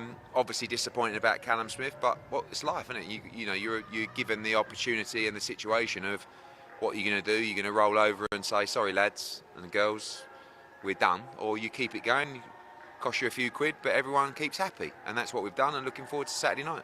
David Morrell had plenty to say, called for a fight with Ben Whittaker, understandably a bit disappointed that he's not fighting. Ben, yourselves have made no secret of the fact that Ben hasn't had the experience for a fight with someone like David Morrell. Hypothetically, do you think if Ben had been under the matchroom banner from the start, would he be closer to that level? Good question. I mean, difficult to say. You just don't know, do you? I mean, I think that no one with a brain even expected him to fight David Morrell on 2 weeks' notice, and I was quite honest. Like, I'm pretty comfortable with being honest with everybody about the plan with Ben Whittaker.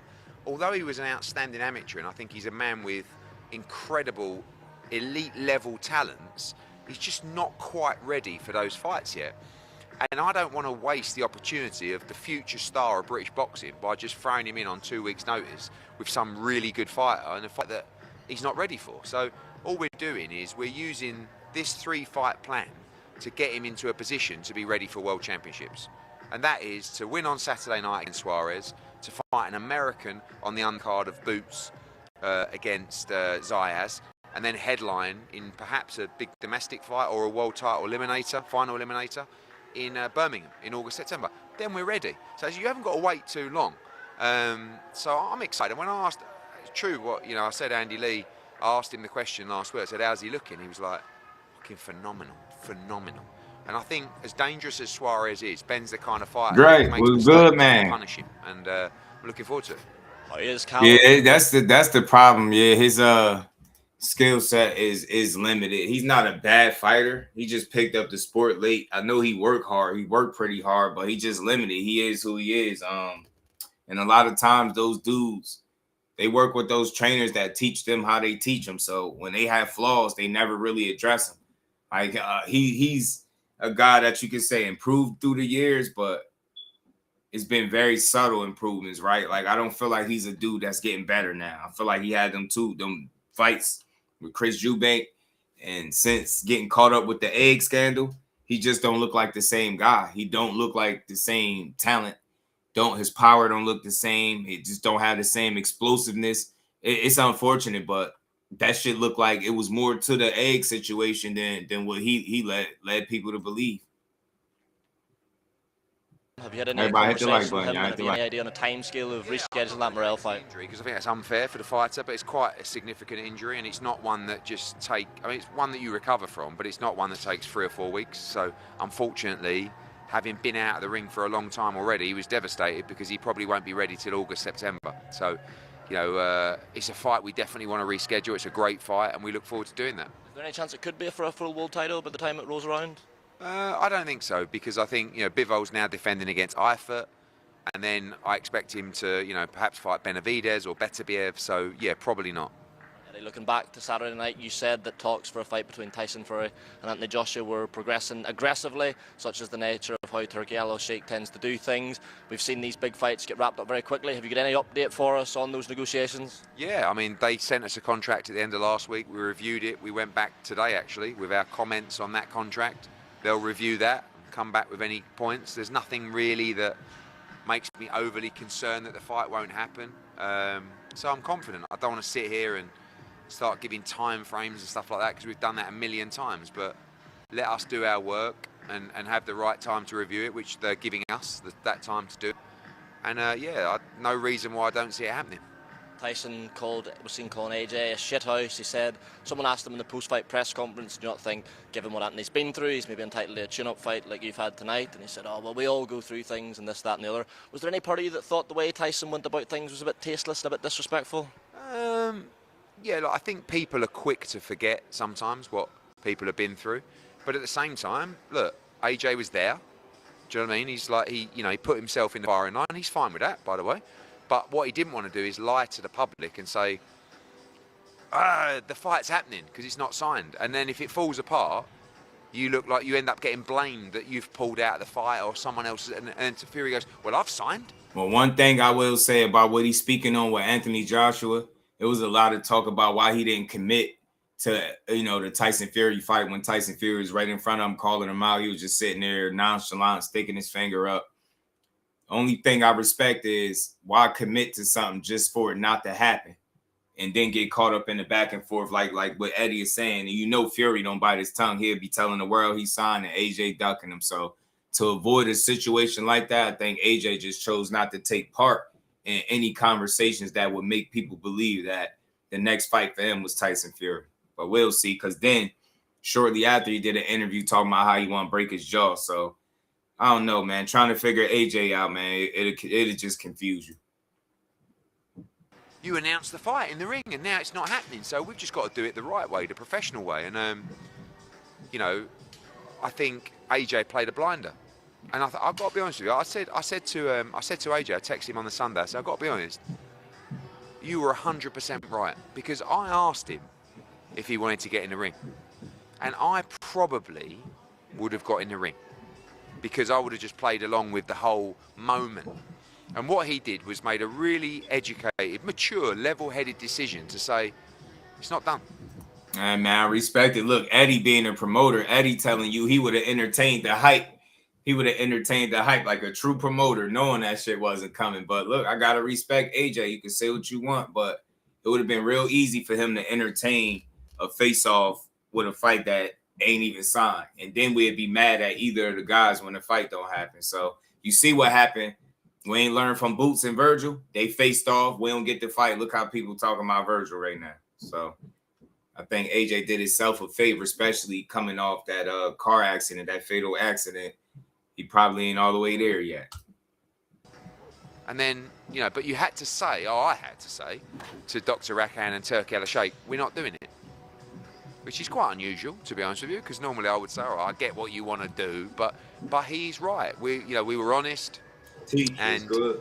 I was like, I don't know about this, and I asked him, and he said no.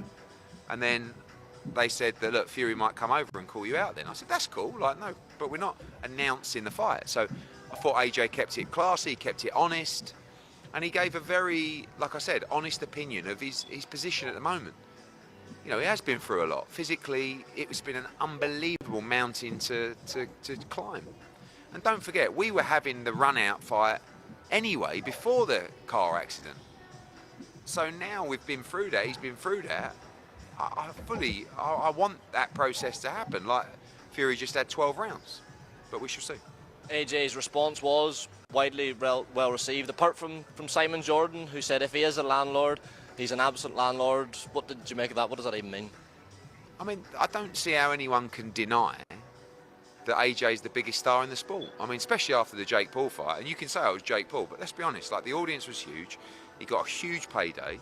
It took his profile to another level. But that's just his thing. And, so people want to moan about Tyson Fury calling AJ a useless dosser, but AJ's not allowed to say I'm the landlord. It's like, I think a useless dosser. I like it. because UK slang crazy, in my bro. opinion, I he is the swear. landlord. He's the gatekeeper now, and that's the That difference. UK lingo is For wild, a long time, we called this fight out, and we That's felt some like wild we were shit. Tyson Fury in the ring on Saturday, going, come on, when are you going to fight us? When are you going to fight us? Now it's flipped, and you've got Fury standing there saying, unless you fight me, I don't want to fight anyone else, I'm done in the sport. Which is good news, by the way, because actually we know it's ready to go. But we've never really felt it's ready to go before, because every time we called it out, we were told we're dossers and we should be getting 60-40 and you're not a bigger star as Tyson Fury, which is all ridiculous. But now we don't have that problem, so I'll say there's no beef. There will be beef between those two, but from our point of view, we just want to get it done, and that's my instructions from Anthony. Get the deal done. I saw you say that the financial side of it's unlikely to get in the way this time because it's not a purse split. You're both agreeing your own deals with Turkey Al Sheikh. But do you think, like, what some people might view as the trivial things, whose name comes first, who walks to the ring second, could that get in the way? Because Tyson, to me, it doesn't seem like the type to concede on that. That's not even been decided yet, and that's a good question. Whilst, there will have to be a conversation regarding some form of, when you do that kind of stuff, we had it with Boots Ortiz, just to give you an insight. I know that's a huge fight, but obviously smaller than AJ Fury. When neither guy is champion. We had it with Eubank Ben. Right? And sometimes someone's name goes first on the poster. Someone ring walks second. Someone gets a specific corner. Someone gets the home change room.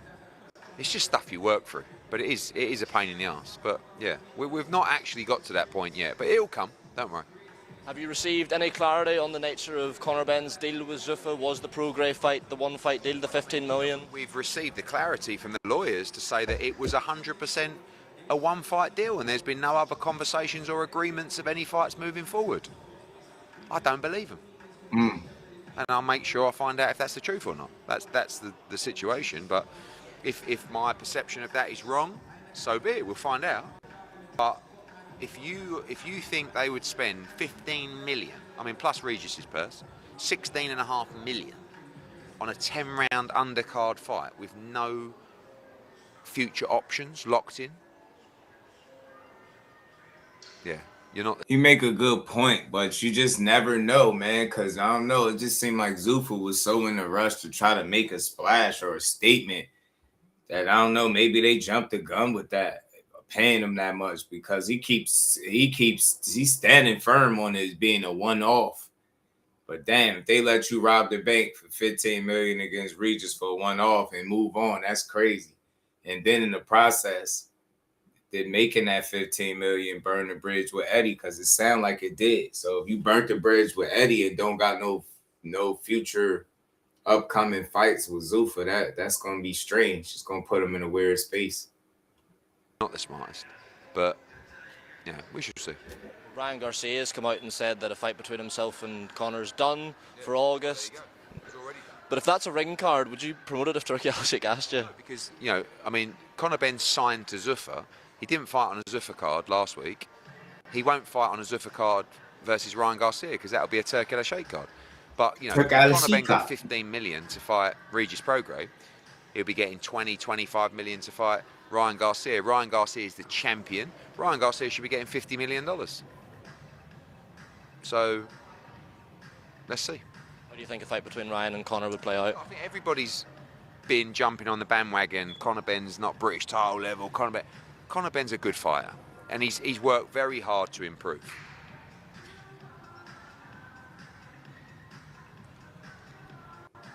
When I see him at 154 pounds and up, I see a different kind of fighter. I actually see someone that's quite strong and powerful and got snap and zip in his punches.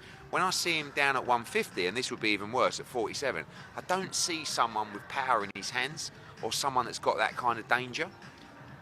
And but y'all see it different, because Conor said that's what he is strongest at 147. That's what he said. That's what he said he is strongest at. So it's like you saying that's not where he is strongest at. You don't see the power down there at 150, or even worse at 47. That's where the knockouts is at. You talking about this punching power, but what knockout or fight should I go watch above 47 where he knocks somebody out? or where his punching power was so crazy. He's went the distance with literally everybody since Chris Algieri. He ain't knocked nobody out since the clomiphene and the tainted eggs. So I don't know about all this power shit. I'm telling you, the worst thing for Conor Benn is testing positive for any type of banned substance, fighting in heavier weight classes. Some would say for some obvious reasons, and then you drop back down, and it's like, where's the power? Don't start, Conor Benn. Can't get rid of nobody. Now you ain't knocking nothing out, and I don't know, maybe you could say the level of competition increased a bit, but I don't even think that's the case. I just feel like he not the puncher that they build him as. And I don't know if it was more to that PED situation than what it seems to be. But for him to look so much different than he did when he was, before that situation, it's just not good for him. I think Ryan's a good solid fighter. I don't think Ryan's anywhere near the levels of Shakur and Devin and those guys. But I think he'd be a big favourite to beat Conor Benn. But look, Conor Benn's got... Look, I mean, I said earlier, and I don't think you were there, but I was like, I know things didn't work out, but I have to, on my tombstone, I think I should actually have, remembered for one of the greatest jobs in promotional history on Conor Benn. Because given what he did, and given what I had to get him out of, and given the position that he's in now, having really beaten nobody, it's unbelievable. And he's been amazing at his own self-promotion as well. But fuck me, how is this guy earning that kind of money? And that's what I think is infuriating people. You saw like Josh Taylor come out, because these guys see someone who they think is area title level making $15 million. But that's down to, obviously, the promoter, but the fighter as well. So you can't diss him for that. But we shouldn't get carried away and say Conor Benn's this incredible fighter, elite, but he's a decent fighter and he's worked very hard and he's made a lot of improvements. A couple other quick ones, Eddie, I'll let you go. The Justice Huni situation, has that been fully resolved? I know you said in the after. And there you have it. With their relationship seem like it's still like never gonna be the same. They ain't never gonna be the same. Yeah, Eddie funny, man. He like, how's he making that money? He like, bro, he said Ryan gonna be the heavy favorite to beat Conor. He already know he questions if he could really beat Ryan Garcia. And it's crazy because he said in a different interview the other day that he won't. I think he done with him. I think he pretty much say he washed his hands with him, but he might just be he butt hurt right now. Know what I'm saying? Might just be a little hurt that Conor went and slid on him.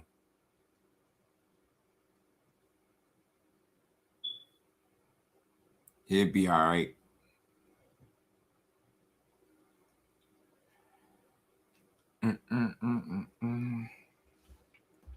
Eddie's still killing the egg, man.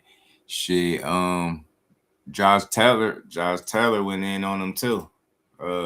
Conor Benn. I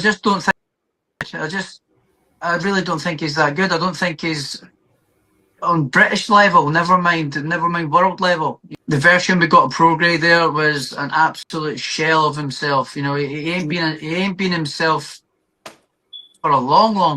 I be trying to let people make it, but why these dudes, UK dudes, they always got them damn canker sores and cold sores on their lips. Time.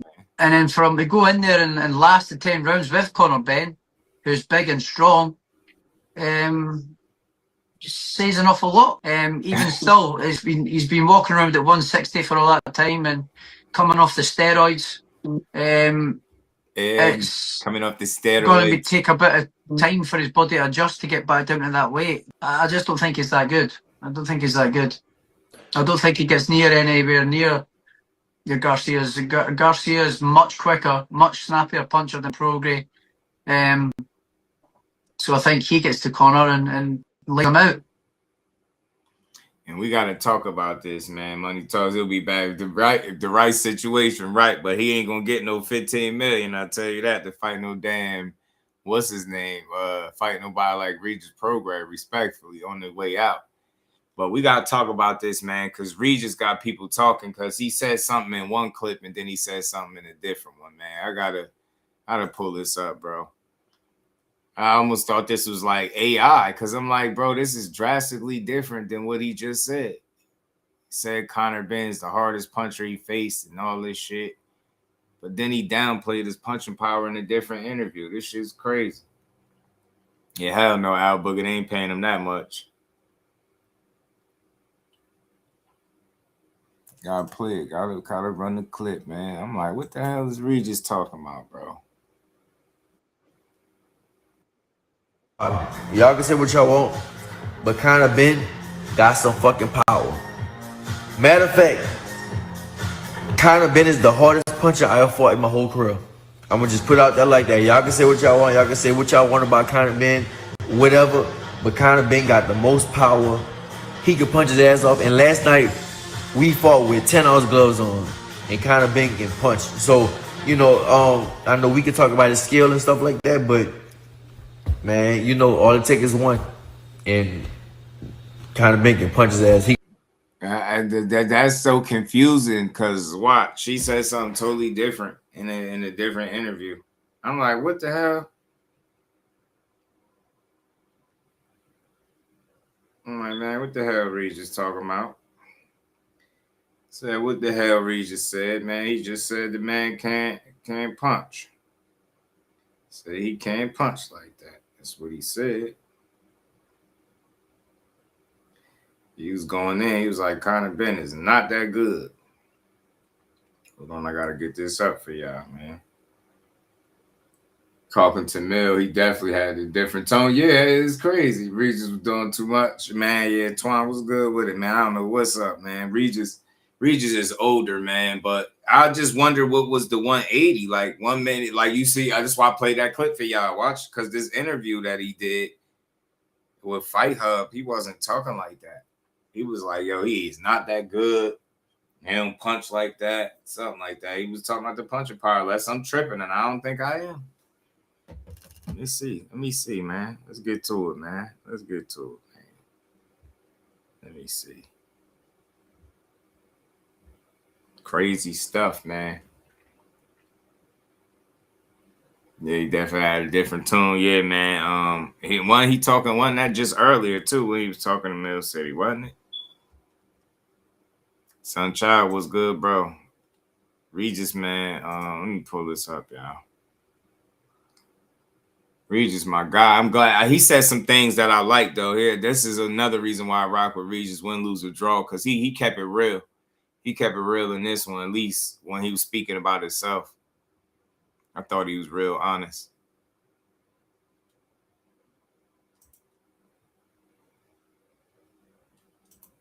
Thought he was real honest with himself right here.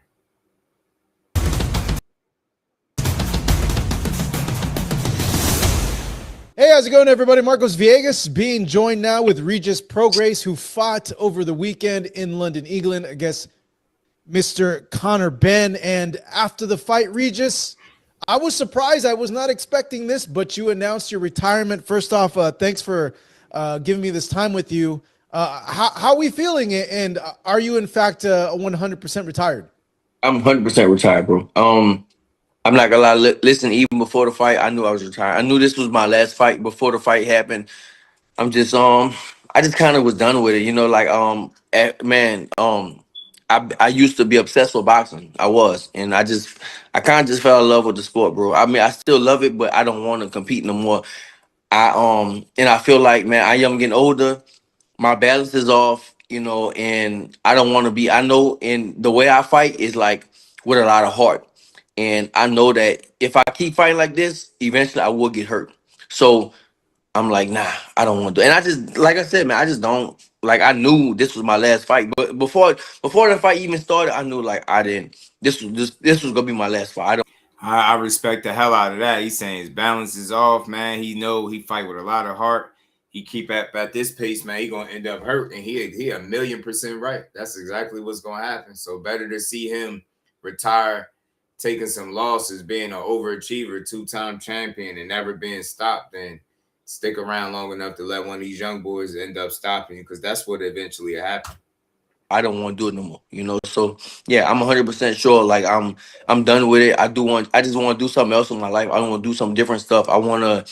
I've been wanting to get on the weights, change my body, get bigger, get stronger. You know, I'm still gonna be.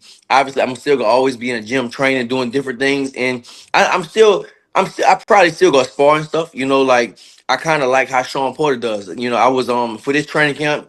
I was in Vegas, and I sparred a few times with Sean Porter. You know, Sean Porter's retired, but he'll come to the gym and spar with some guys, you know, just to get that itch. You know, and I'm pretty sure I would get that itch. I would, because I feel like, man, I am a born fighter. I feel like I would still do that, but as far as being competing, I just don't want to do it no more. I don't want to have to be in training camp and just have to go through that grind every day. I want to do it when I want to do it. So yes, I am officially fully retired.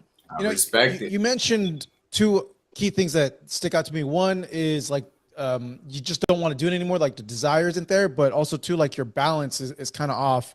On the first one, when did you start feeling like, you know what, I just don't want to do this anymore?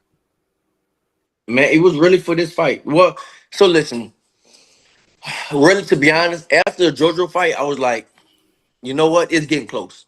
Because, That you know, JoJo fight was me and JoJo went back and forth, and I was like, man, like my balance was off. My balance been off for a while, to be honest. My balance been off for a while. But after me and JoJo fought, I was like, like I knew it was getting close.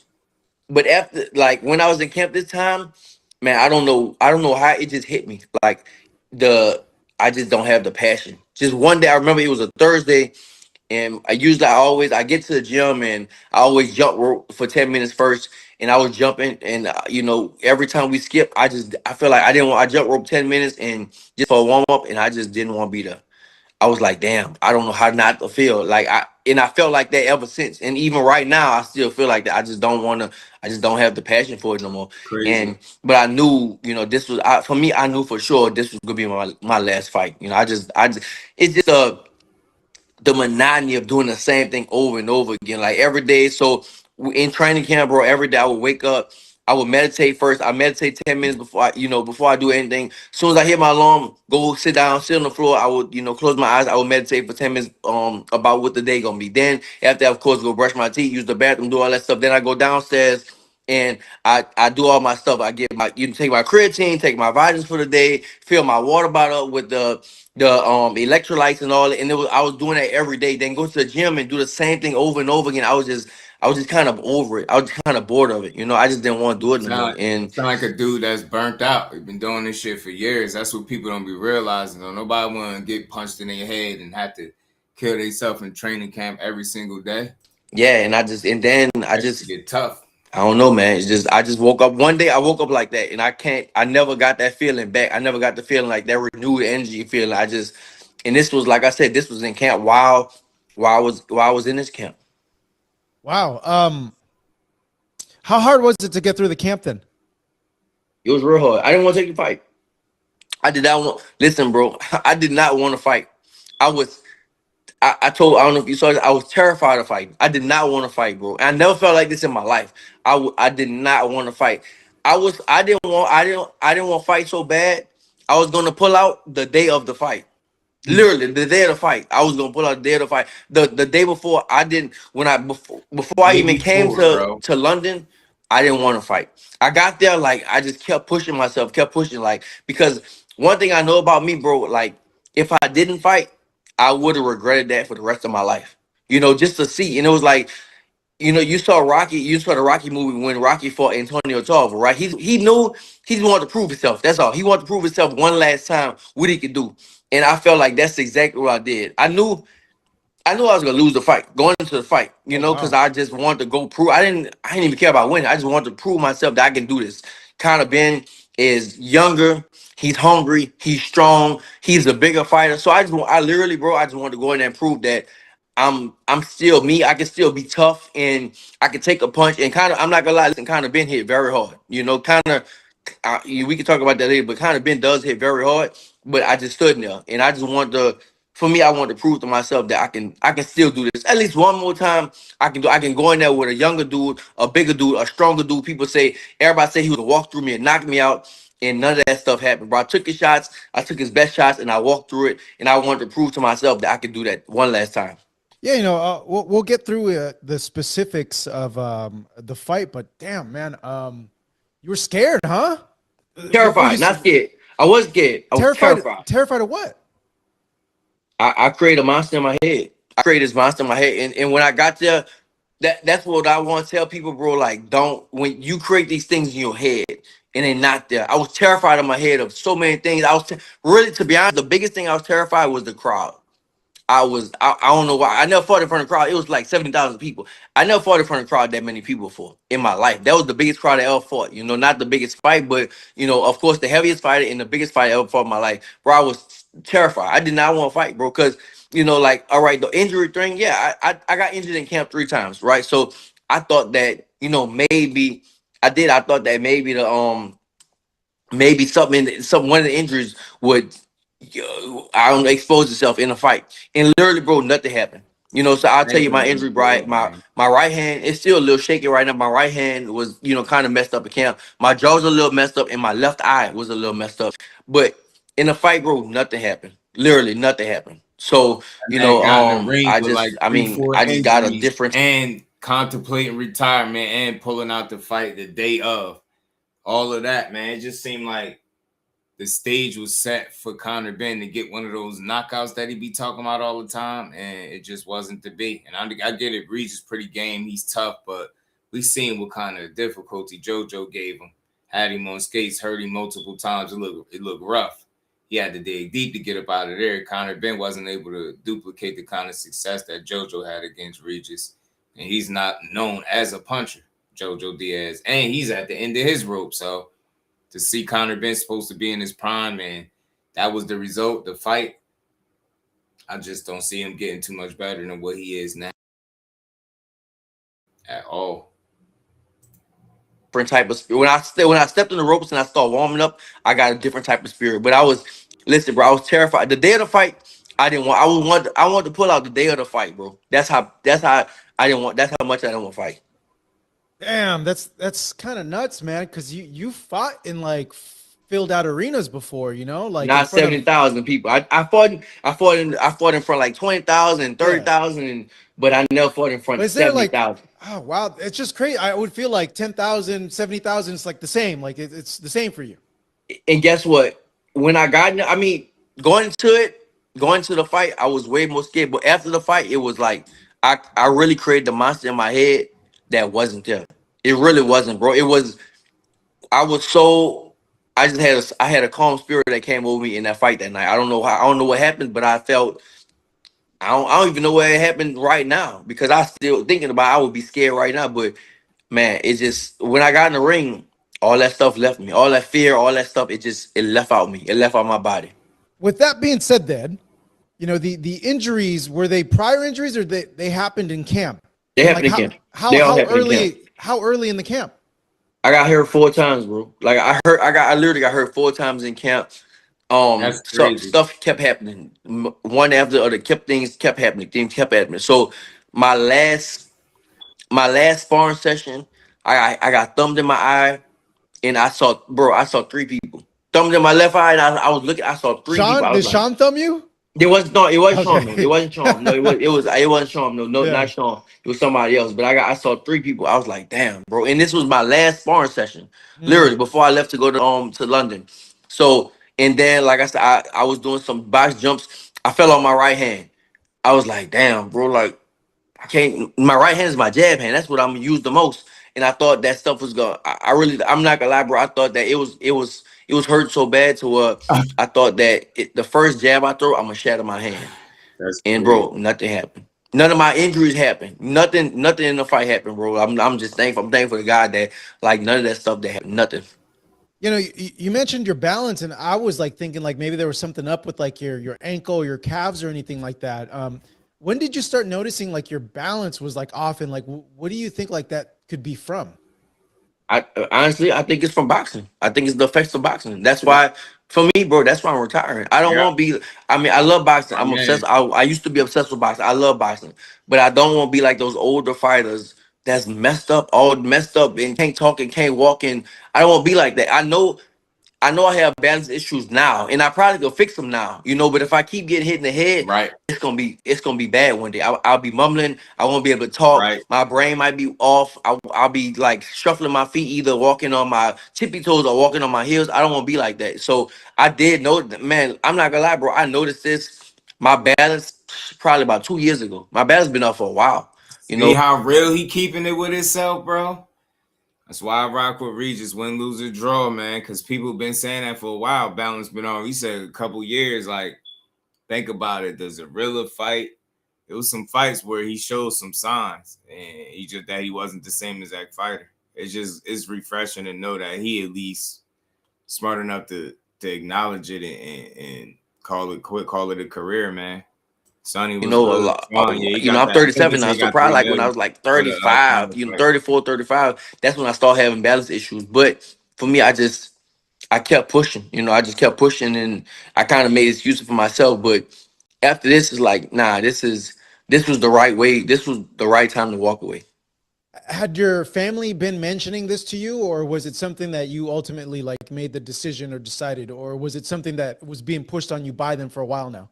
No, just me. Just me. My people, I think they still would want me to do it, but I was like, I know I have the issues myself. I'm the one gotta feel it. Even my team and stuff like that. I told them about things, and man, I was like, look, nobody feels what I feel. Like I said with the fight. Like I told my team, bro, I'm not feeling it. I'm not feeling the fight. I don't want to fight. This is in the UK. This is 2 days before the fight. Matter of fact, this was the same day of the morning of the fight. I told my assistant, bro, I'm not feeling it. I don't want to fight. I literally don't want to fight. The day of we had a ceremonial, the day of the weigh-in, and then we had a before the ceremony, before I went to the ceremonial weigh-in, I told my team, I don't want to feel, I don't want to fight. I'll pull out. But imagine if I pulled out, bro, like what would happen? Like, I mean, I wasn't boxing no more anyway, but that'll be terrible. And I'm glad, for me, I'm so glad that I went through with it, because now I proved to myself. I still proved to myself what I could do. Like I said, it was Mm-hmm. like the Rocky movie when he fought Antonio Tarver. Like, I just wanted to prove, I really just wanted to go out there and prove to myself, I can fight somebody younger, somebody stronger, somebody hungrier, and I'm gonna still go compete. I'm gonna still go push it. I'm gonna still go compete with them.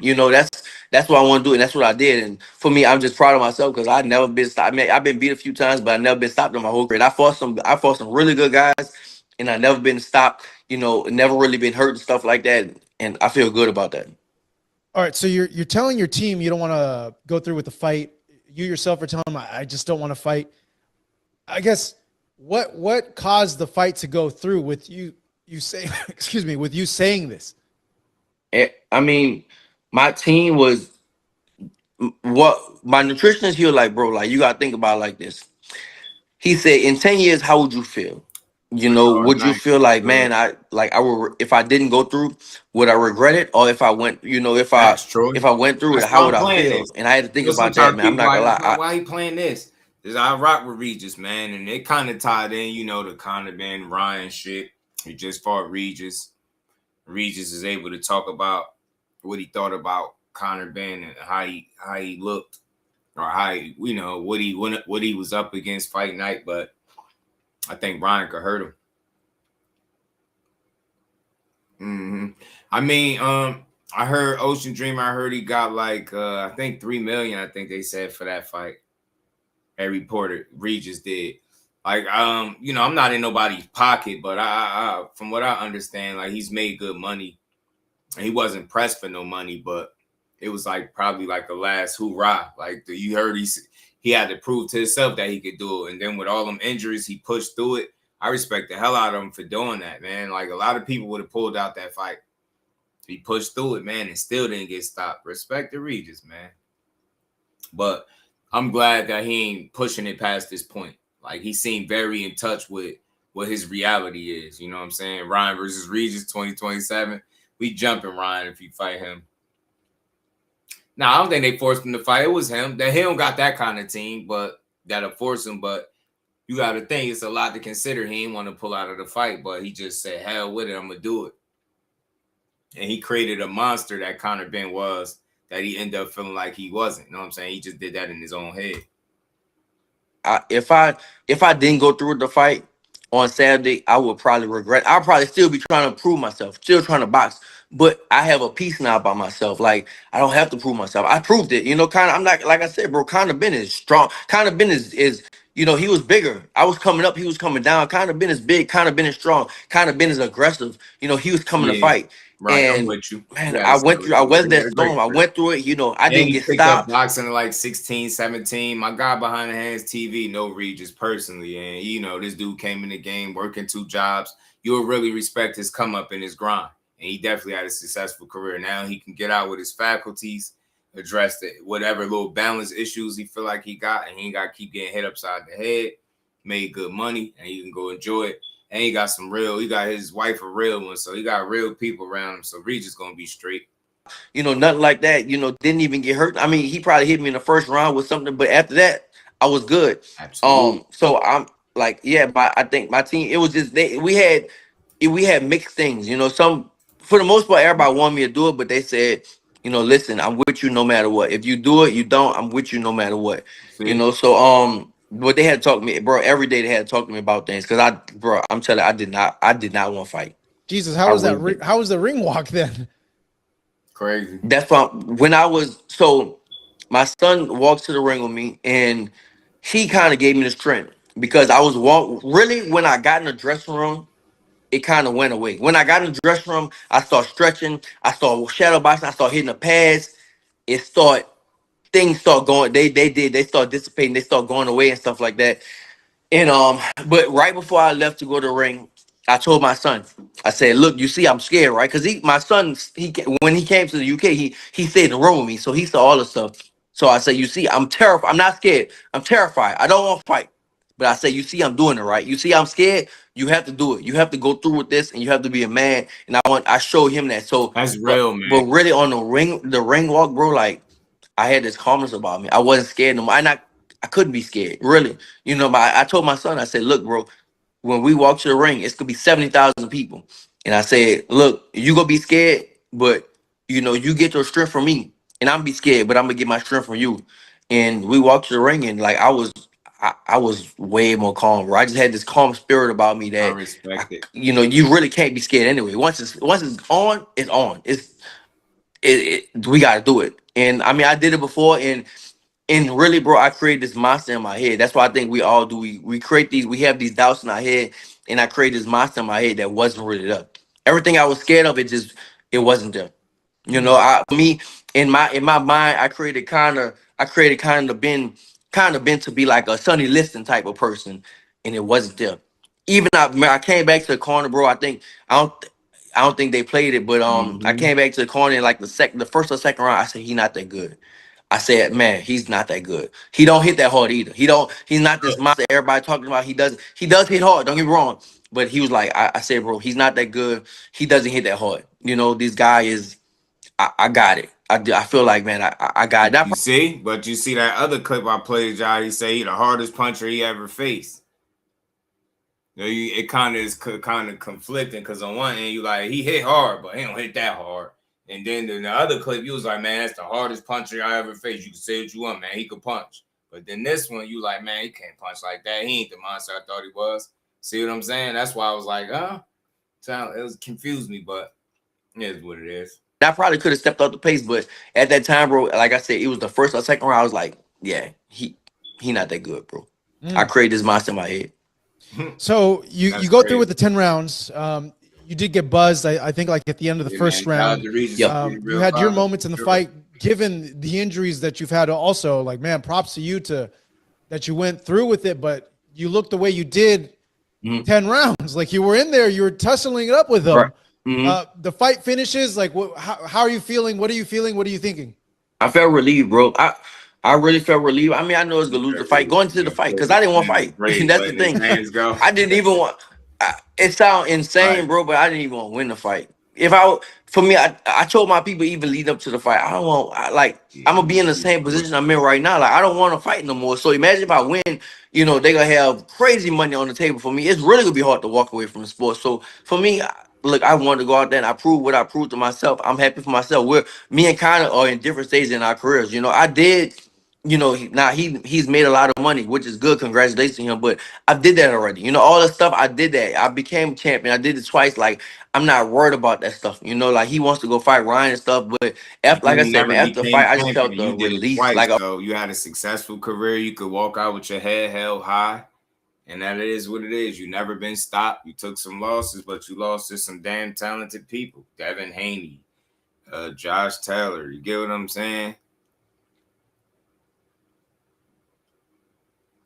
like a relieved feeling, like a very calm and relieved feeling. Like, all right, like I can breathe. Like this is over with. Like this is not just this fight, but this part of my life is just it's over. You know, I for me, I'm still gonna be in the gyms. I'm still gonna go train with people. I'm still gonna go spar, but I don't want to be on the schedule no more. I don't want people telling me I have to do this, I have to do this, and I have to train 3 times a day. I don't want to do that no more. I'm just like, you know, I'm older now. I just feel like I don't want to do it no more. So I felt very relieved. A lot of fighters have a hard time retiring. Like they say they retire and then they go ahead and they come back. Is there anything that you're like telling yourself like, no, I'm not going to go that way? Like, is there something in place to stop you from doing that? He was teaching his I think son. it's my health, bro. He let his son see him that way because he was teaching him a life lesson. He was showing him like, even though I'm terrified, I'm fearful of getting in his ring, I'm gonna still push through it. It was a life lesson to be learned in that even when his son facing adversity or, you know, a situation that seems scary, still go through it. You know what I mean? Push through. That's what I respect about him as a man. Is transparency, able to show, look, son, this is what I feel. This is what's going on. But look what I'm about to go do. I'm about to go push through this shit. I ain't about to let this, you know what I mean? Let the fear win. You know what I'm saying? I'm going to go out there and give it everything I got. And I get it. People feel like he did it for the money, but y'all got to think. They prize fighters. They all fight for money. But like he said, man, it was the injuries and other things. Him just not being in love with the sport like he used to be that made him feel like he shouldn't have been in there. And rightfully so. Bro, so I'm a historian, bro. You look, I mean, my book's by him. I'm a historian. I read about all these great fighters, bro. So many great fighters that was super great and made all this money, and then they get older and they lose it all. And then at the same time, they don't have help. They don't have good help because they stayed in the boxing game too long. I do not. I refuse to be like one of those fighters. Like I said, I'm most likely I'm gonna have the itch. I know I will have the itch. And I'm gonna go spar. I'm gonna go to the gym. I'm gonna go spar. I'm gonna go share my knowledge with some young fighters and stuff like that. But I'm not gonna compete. No, I don't want to compete. I just don't want to do it. And even not just saying with the sport, but with the business side, I don't want to do that no more. I don't even want to be. I don't even be talking to people about business and money and stuff. I'm just done with that, man. I don't want to do with that. You know, like I did it. I did it too long before, and I'm just like, I just feel like I'm done with it. That's all. Like I just don't want to. It's something I just don't want to do. You know, ready to just move on and do something else. Like I said, I think I would.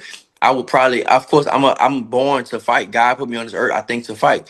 And I'm probably most likely I'm gonna still go train. I'm gonna still go to the gyms. I'm gonna still go spar. I still got my contacts with all these coaches, so I can still do that. People probably. I'm most likely. I'm pretty sure a lot of people will hit me up to go spar, getting training camps to spar, and I'll go do that stuff. But as far as being a professional fighter, that's something I just don't want to do no more. Regis like, No, nah, I Conor want to Benn, do this shit on my terms. Now I ain't trying to lock in full training camps. And he said he had like a 4-month training camp, I think, for this fight. That's exceptionally long. And that shit demolished the wear and tear on the body, man. At some point, you just want to enjoy the fruits of your labor. is in a position now, I believe, to challenge for the WBC title at 147 pounds against Ryan. Haven't spent 10 rounds with him, man. Just overall, how do you think he stacks up with the division, the top guys at the division, the guys like, even though Shakur's not at 47, but the guys like Shakur, the guys like Rolly, the guys like Ryan, and the other title holders there? Devin, honestly, bro, listen, and I tell Connor this, like, Connor hits hard. Connor, I think if I'm pretty sure Connor hit me the hardest I ever been hit in my career so far. Connor does hit. Connor has a lot of power, but the thing is, the punches you don't hurt, that's the one. The punch you don't see, that's the one that hurt you. You can see everything kind of throwing. That's the thing. You know, he has a big right hand. Don't get me wrong, he does have a big right hand, but you can see it coming. He's gonna load up with it. You're gonna see it coming. But he does have a lot of power. Now, I don't think, for me personally, I don't think he could beat a Devin or Shakur. I've been in the ring with Devin and Shakur. Devin, Shakur, you know, both of them don't have too much power. But they sharpshooters, you know, they sharpshooters. They don't get hit and stuff like that, and they will hit you with punches that you don't see coming. So I don't see that being a good matchup for Devin or Shakur. Well, Ryan and Rolly are a little different. Ryan is fast. Ryan might could catch him, but I think that Conor could catch Ryan also. You know, because Conor does hit. Conor does have some power. And thing about Conor, and what I was saying is this.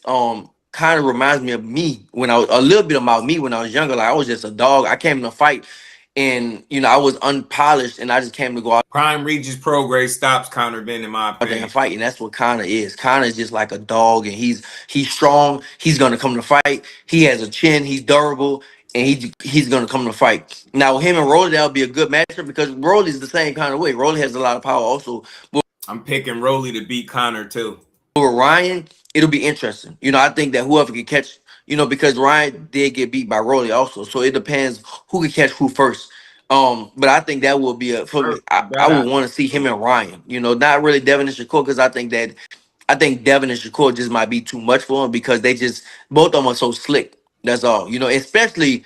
Especially Devin, because Devin could probably take the shots too. Devin is bigger. Devin is man, Devin, when I fought Devin, he was probably bigger than Conor when I fought at 140.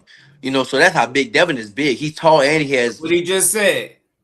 Devin was bigger than Conor when he fought him at 140.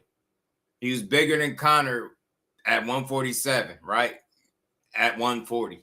It's crazy. Yeah, size on him. But Shakur, he's a little smaller, but same thing, Shakur, his skill wise, I don't think that kind of skill can match up with them. But I think the best will be Rolly for Conor, and second best will be probably somebody like Ryan. I think a Ryan fight will. If he didn't stop Regis, that had 3-4 injuries, was thinking about pulling out the day of, already was retired in his mind with balance issues.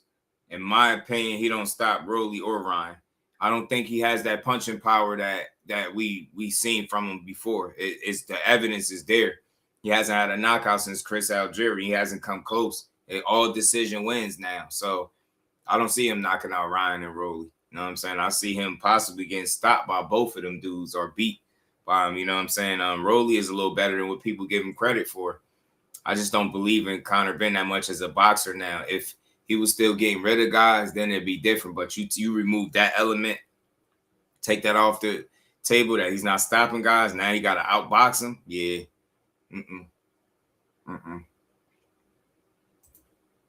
If they fight next, that'll be very interesting because, yeah, just it'll be about seeing who get caught first, get caught with the first big punch. Yeah, I'm just thinking like Shakur had thrill. That's what it is, bro. Look, for me, I think Conor is solid. I think he's a fighter that worked extremely hard, and because of it, he has some talent, right? He worked hard, he put the work in, and he's solid, but he's limited. He picked up the sport late. Yeah, he's aggressive. Yeah, he got power, but what is that to be said if you're not getting rid of nobody no more? And it's after the egg situation, so it don't look the best for Conor. You know what I'm saying? Internet about to kill Dev Yacht. You know it cut. He was bigger than Conor Benn. And I got to clip that. He was bigger at 140 than what Conor Benn was fighting at 147. Make it make sense. And then they want to talk about him and Shakur the same size. This shit is crazy, bro. Shakur had a very entertaining fight with Cepeda. Cepeda's a volume guy, is aggressive, comes forward. Yeah, he put Do you Chris think? Brown. I don't know. You're saying that you feel like Shakur's just his IQ would be too much. He's too technical. I think Chris was cooked though. You'd probably see the punches coming from Conor, but Chris Eubank was cooked, I think, at the weight class. And that second fight, he just didn't look good at all. It wasn't no surprise that he got knocked down. The first fight was more of a representation of what Chris Eubank looked like. And even that, he was cooked there too. So I never thought he had a chance in that second fight for real. Let's keep going, though. Do you think, like, style-wise, if he does something like Cepeda where he throws a lot, that he could give Shakur fits? Nah, it's no consideration. No, I just don't see it. No, bro. I don't see it. Now, here to your question, Jerry. The fighter that got out the ring for him is no consideration either, and he beat him. And he lost to him. So let me put this in perspective so you don't try to find something to argue about. Conor Benn is not a bad fighter, but when you start putting him in the realm in the conversation with world champions, the conversation is different. Do he get credit for moving down from 160 to 150 after having 2 fights at 160 and fighting Regis? Yeah, he get credit. Yeah, he won the fight, but he didn't look good. He had a guy with 3-4 injuries, retirement on his mind, ready to pull out the fight, terrified, as he put it in his own words.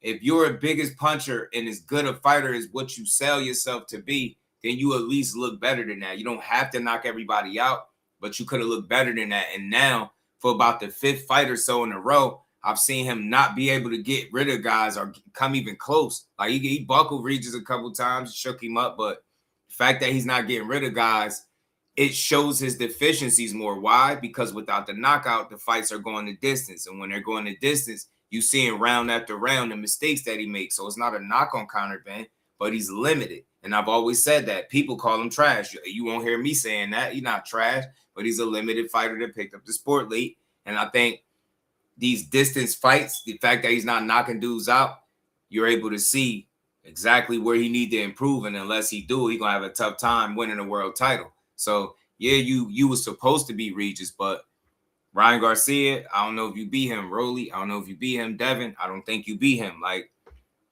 So I don't know. So he's a good fighter, but it remains to be seen whether he'll ever be a world champion. So I'm not knocking him. He's solid, but just very limited. You know what I'm saying? Inexperienced in ways.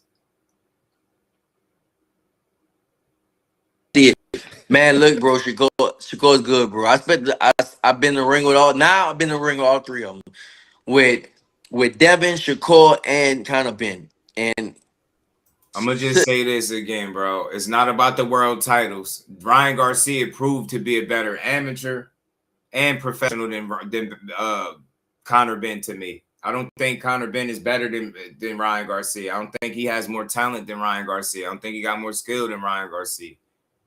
I don't think he got better attributes than Ryan Garcia. I don't think he's faster, and I don't think he punch harder. It's not the championships. Ryan's consistently been better than Ben.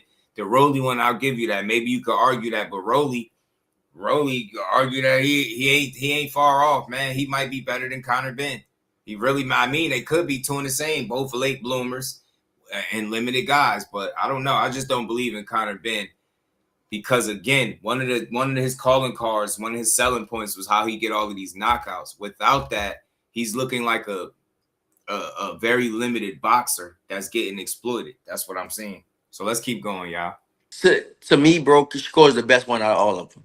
And Shakur he is the best one out of all of them, bro. Especially the top, because Shakur don't care about making the boring. Shakur just gonna jab you to death, and that's it. And he definitely probably won't knock Conor Benn out, but I think that Shakur has enough power to make you respect him. Yeah. And I think that's what'll happen. He would definitely probably respect Shakur. So, he'll hit him in his stomach and things like jab him, keep jabbing him, hit him in his stomach, and then he'll be swinging wild. And then, because like I said, with but I don't see it. Obviously it's boxing, anything can happen, but I can't see Conor beating Shakur or Devin, just because just the skills. Both of them are Devin and Shakur, damn the same thing, but one is left-handed, one is not orthodox, but yeah, right now I just don't see it. I think that, maybe he needs to get a Ryan or Rolly, and then after that maybe step up to like a Devin or Shakur. Interesting. Yeah, it's a lot of fights open up to him, and that the payday that he got. Yo, Jerry, won't you come in here one day to support and stop trying to argue? You do it every single time you in here. Every single time you trying to argue. I don't give a fuck if he won every round, dude. Yes, his deficiencies were being exploited. They were on display. Just because you won every round don't mean you won it looking good. That was an ugly ass fight. It turned bloody, headbutts and all that. It didn't look good. Yes, his deficiencies were exploited in the fight. Period. It wasn't like a Shakur type win every round. It wasn't that. He was winning the rounds, but he was getting through them. He wasn't looking like some, guy that's tough to beat and deal with. He wasn't looking like some monster. His aggression he was boxing more than anything. Conor Benn boxing more now than knockouts. You're gonna see the deficiencies. When you knock somebody out, you getting them out of there maybe 4, 5, 6 rounds. But when you're going the distance, you're going 10-round fights. And people are seeing with the areas where you need to improve. No matter what you say. No matter what you say, bro. He got exploited. I don't give a fuck that he won every round. So what? Again, when you start putting his name in there with the Shakurs, the Devins, even Ryan, yes, he's not on none of their level to me. Ryan proved to be a better professional than Conor Benn. He didn't pick up the sport that late. He was a better amateur, and he's a better professional. Get out of here, man. If you can have your opinion, but don't try to force it on me. Conor Benn deficiencies got exploited against Regis Prograis. and against Pete Dobson and anybody else that he's fought after Chris Algieri that he didn't knock out. What part don't you get? That's how you able to see the areas where he need to improve. And I'm seeing fight to fight, he still struggle in the same area. You put a certain level of boxer in there with him, they're going to make him look extremely bad, man. He's a limited guy. I can see if I'm trashing him, Conor Benn ain't shit. No, he got exploited. I don't give a damn that he won. When you talking about putting him in there with the best fighters in the world, that shit he put out against Regis Prograis don't cut it. Man, let's keep going. I ain't reading shit else he's saying. He got to fight you in the 10-rounder. I know a lot of people were like, what the heck? You support, I'm done reading. Did you talk to him about that by chance? Like, was that like accurate? I said, man, enjoy your 15. I said, bro, enjoy your 15 million. That's all. We was in the doctor together. I said, bro, enjoy that money, bro. Enjoy your 15 million. He just laughed. That's all. He shrugged it off. He laughed. You know, he was on the table getting stitched up, and I walked over to him. We was right next to each other. I walked. I said, bro, listen, bro, like, I hope you become a world champion. You know, like, I think that people got. I mean, I don't know him. Don't get me wrong. I don't know Conor like that. I don't know him personally. But I think that a lot of people don't like Conor. Like the crazy thing, bro, when I went, we had the press conference, bro, and they called him up and nobody said nothing. My manager clapped for him.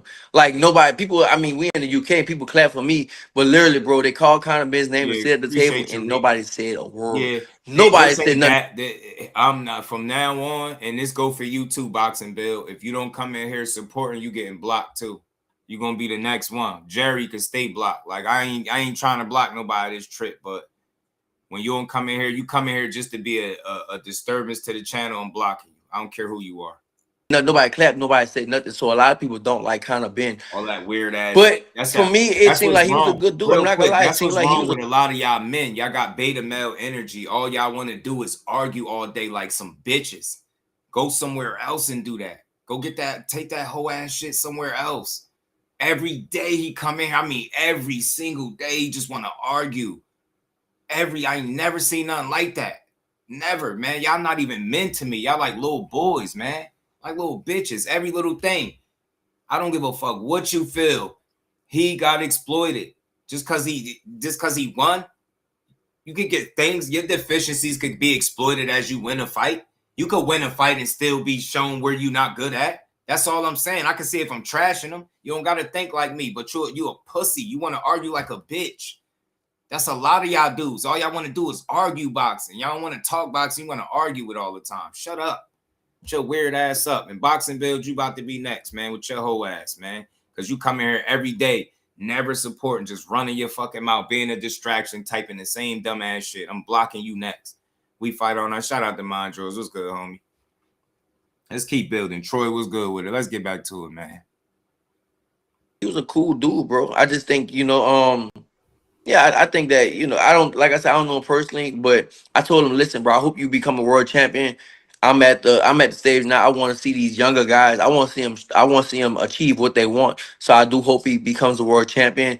And I said, man, enjoy your money. Enjoy that 15 million. Go have fun. It seems like he's doing it too. That's good.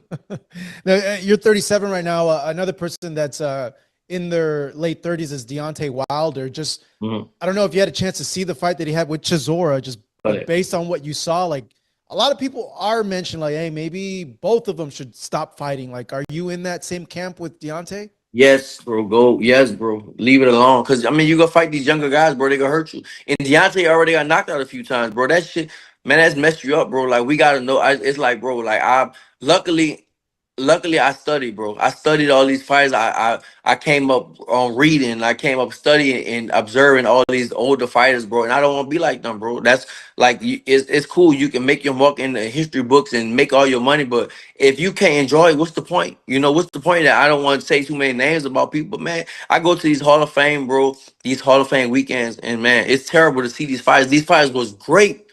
And now they don't have nothing, and they have to do appearances, and then at the same time, they brains are scrambled. I don't want to be like that. I know I don't. Regis Prograis for being a real one. Nah, you next. You gonna be next. You gonna be next. I ain't trying to hear nothing you talking about. You don't come in here to support. You come in here to be a distraction, and just say the same dumbass shit over and over again. Like, if I don't get the hint that you supporting, man, I'm blocking your ass too. I don't care what you say no more. You know what I mean? Shout out to Sonny. Yeah, man, they be pissing me off a little bit. Everybody in the building, hit the like button, sub to the channel, support the grind, man. We going over 2 hours, man. We're gonna keep building. I don't want to be like that, bro. I made good. I invested good. I don't I need to just thought this box. was a good You know, interview like for if I me, want to, I man. want to. But I like this I dude, think man. I that always sometimes a rock lot of with fights they don't need it. it. They Real just good, real. want it. You know, it is hard to get when you're a fighter. It's hard to get away from the sport, but you got to be smart about certain things. So I feel like, man, Deontay and them, you know, they are getting older, bro. And all you gonna do, guess what? When you get older, all you gonna do is fight one of these younger guys, one of these younger killers. You know, so Yeah, I know, bro. Like for me, yeah. when I was facing Conor, I feel like, man, I'm not looking at myself, but I'm, you know, like somebody that's, it's like, man, you're looking at almost like mirroring Not that yourself. we And fight all he didn't night. accomplish what I accomplished, but you know, he might one day. And it's just, man, like you got somebody young, strong, hungry that's coming to knock your head off. Cause I remember when I was that age, that's what I was doing. Man, when I was 29, you put me in front of 37, I'm gonna kill him. You put me in front of 37 when I was 29. I'm gonna smoke them. There's no way they gonna get out the. Right. There's no way they gonna make it out the fight. You know, not Okay, home. talk So I Regis. thought the same way. So like I said, man, with Deontay, I feel like, just leave it, like hang it up, bro. Leave it alone. You know, because you want to retire from boxing. You don't want boxing to retire you, and that's what happens a lot. Yeah, man. I'm glad to see Regis retire from boxing, not the other way around. He had a good career, very successful career. He gave us entertaining fights. He wasn't a guy that was scared to challenge himself all the way up into the end, man. I got much respect for this dude. Win, lose, or draw. It's always a guy that I support. And my guy knows him personally, say a genuine dude too. So it's good to know that he was really one of the real ones through and through. So then a potential fight with like AJ, you think that's a bad idea then for him? Yeah.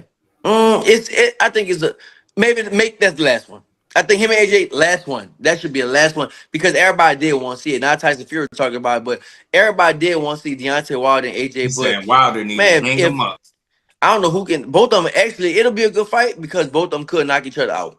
AJ can knock out Wilder, and Wilder can knock out AJ. So it really depends on who can land on who. But maybe make that the last one, and like no matter win, lose, or draw, make that the last one, and that should be good with both of them. Yeah, it's 10 years in the making. It's like the UK's version of like Mayweather Pacquiao, like honestly. Right. You know, and it's weird too because you know, aside from the accident, you know, obviously, you know, that it's AJ needs his time because it was a very tragic, Right. traumatic thing.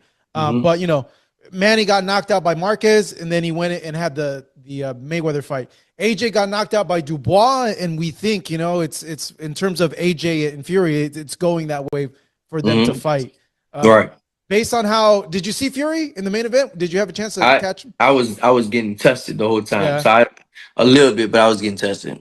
Okay. I was gonna say, like, how would you favor either or in the fight based on how they looked, but you didn't get a chance to see Fury? I didn't watch Fury too much. No, Yeah. I can't. I really can't say I didn't watch Fury. I mean, AJ last fight was against Jake Paul, so you can't judge that. You know, he didn't even fight a real boxer, so you can't judge about what he can do and stuff like that. So I don't know. I mean, I think it'll definitely be a real good fight between. I mean, a big fight. I'm not gonna say good, but I think it'll be a big fight between those guys. I mean, even just all three of them. Even with you, if you throw Deontay Wilder in there too, that'll be I think that'll be all of them. That'll be real big fights, but they should, think about, all right, after this, because all you gonna do is fight one of these young guys coming up, and what happens when you fight one of these young killers.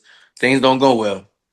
Yeah, you know what? You actually kind of clicked in my head. Like, they're all in their like mid to late 30s, and Fury's already unretired as well. Yeah, you make Fury's it's crazy. I'm older than Fury, but he's still 37. But I think I'm older than Fury. Yeah. Wow. Yeah, he's getting up there too. So it's like, man, it's only so long until you have to fight one of these young guys. And these young guys they gonna try to come up and they gonna try to make a name for themselves against you. So, and it's a very unforgiving sport. So yeah, that's what I mean. I'd rather get out before somebody try to put me out. Just a few more things for you, Regis. I know you're familiar with both David and Zurdo Ramirez. They have a fight, believe May 2nd in Las Vegas. How do you see that fight playing out? It's hard to go. I mean, Zurdo is my partner.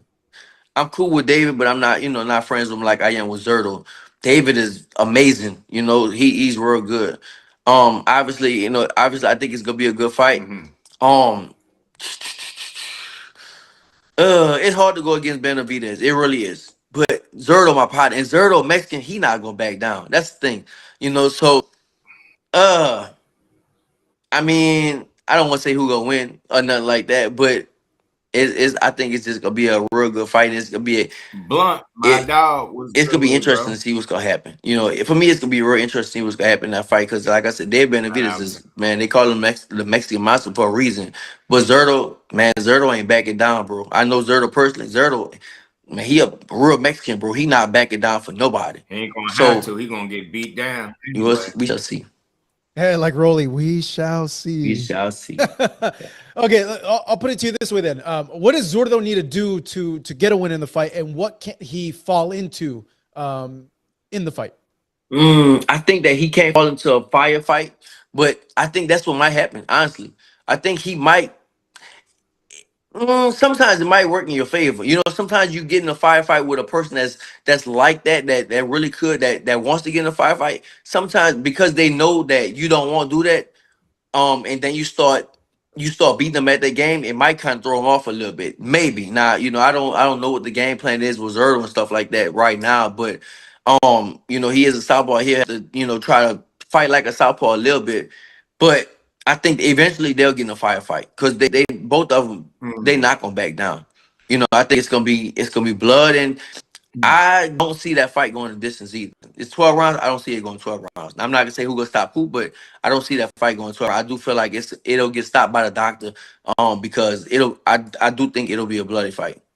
Yeah, my thing is Zurdo has to be training for the volume and the Mhm. speed of Benavidez in the fight. Like you have to like be training for those two things because I think those two things are like the biggest things, especially for a small guy going. That's the other thing. David's going up 25 pounds to get this fight. I know that. Yeah, it's at cruiserweight. Yeah. Oh, that make it more interesting then. I didn't know that. Damn, David going up that much. I didn't know that. So Zerto gonna be the bigger man. Yeah. Well, that make a difference. I didn't know that. I really didn't. How That'll does it make a that'll difference now? What are you thinking? I mean, it'll make a difference because Zerto gonna be bigger. Zerto should be bigger and stronger. 25 pounds is a lot if you're going up. So Zerto should be a big and strong. And Zerto is a big guy. And Zerto, like I said, Zerto, a real Mexican, he not gonna back down, bro. He not backing down. I mean, Zerto just don't care about that. Knowing him, he don't care about the type of stuff. He don't care about your name and who you are. He about to come and fight. So, and then saying he's gonna be bigger, that makes it more interesting. It really does. So that's good. That's a real good fight. I'll be there for sure. That's a good fight. Good stuff. Good stuff. Good stuff. In terms of your career, Regis, you accomplished a lot. You became a world champion. You fought at the very apex of the sport. Mm-hmm. To you, man, what sticks out to you the most about your career, or something that you feel like you're gonna look back on it and you're gonna smile and think like, you know what, I did that. First thing, I never been stopped. That's something I just wanted. I just never wanted to be stopped. I never wanted to be hurt. Never wanted to be. I mean, being hurt, but I always got. If I got dropped, I always got back up. I never been stopped and stuff. Like no matter how hard somebody hit me, that's something I kind of pride myself in. And somebody that when I look back at somebody, I want to be known as somebody just had so much um persistence. Like I just kept going, bro. Like no matter what people told me stop. People thought I was done after Josh Taylor. Yeah, after that fight, people thought I was done. I remember I came back and I fought Juan Herrera, and it was like, oh, he had his time at the top already. He's done. He's been a world champion. He's done. And I stopped him, and I went on a string of people stoppages. And me, bro, after that, I went 3 years. I didn't have a title, but I went in the gym and I worked, bro. I put my head down. I didn't say nothing too much. I just worked and worked and worked because I was so persistent in what I wanted. And I became a champion again. And people don't realize, bro, Zepeda when I fought Zepeda, bro, he was a killer. Like it's about when you fight him, But they have someone who's very competitive. Shakur Stevenson. This was a good conversation over here on Pro Box by Chris, Robert, and Brad, man. Real good build. Real good build. Keep dick riding, boxing, Bill. You gonna be blocked right with him. The thing is, I ain't even block his little hoe ass, but once you come in here talking about you own somebody, like you gonna get blocked, bro. You gonna get blocked for real, permanently. You might as well go to another channel because you're gonna be blocked. And boxing build, your whole ass gonna be right with him. Your whole ass gonna be right with him. Y'all dudes don't support boxing. Y'all just come in these chats to be a distraction. That's why I don't rock with y'all. Made an appearance on Ariel Helwani's show and was talking about Conor Benn. We talked about it briefly yesterday, Breadman. I haven't heard from you yet, Robert, but he went on the Ariel Helwani show Shakur Stevenson said, "I will beat the holy shit out of Conor Benn." And these guys have been going back and forth. They actually were on the Ariel Helwani show together, going back and forth, saying that they would fight and they want to fight. In terms of their performance, this ain't the channel for discourse and disagreeing and none of that pussy shit that you used to across YouTube. This is the only channel where I don't care about your opinion. You come here to listen, not the other way around. I don't care about your opinion. Don't try to force it on me. If you want to chop it up with me, click the link and we can chop it up. But all that being a distraction in the chat. Nah, I ain't block him. I just timed him out. I ain't because he a fool. Every time he say something dumb, I'm gonna just time him. I ain't even gonna block him. I'm gonna just keep timing him out. Let's keep going, man. Is there any stratosphere where Shakur and Benn is an interesting fight? Let me go to you first, Robert. Look, it would be interesting because Conor Benn has his whole country, behind him, and people love him and they want to see him fight. Shakur is so talented that I think it'll be an easy fight for Shakur, but interesting for the whole UK, the whole country will be tuning in. I think Shakur controls that fight and dominates with pretty ease, but it'll do good. It'll sell. I think at this point, Shakur is looks like he's kind of chasing the big fight, the big paydays. He's so talented that he's probably going to be everybody's last choice when it comes to fighting him. Conor Benn might end up fighting Ryan Garcia.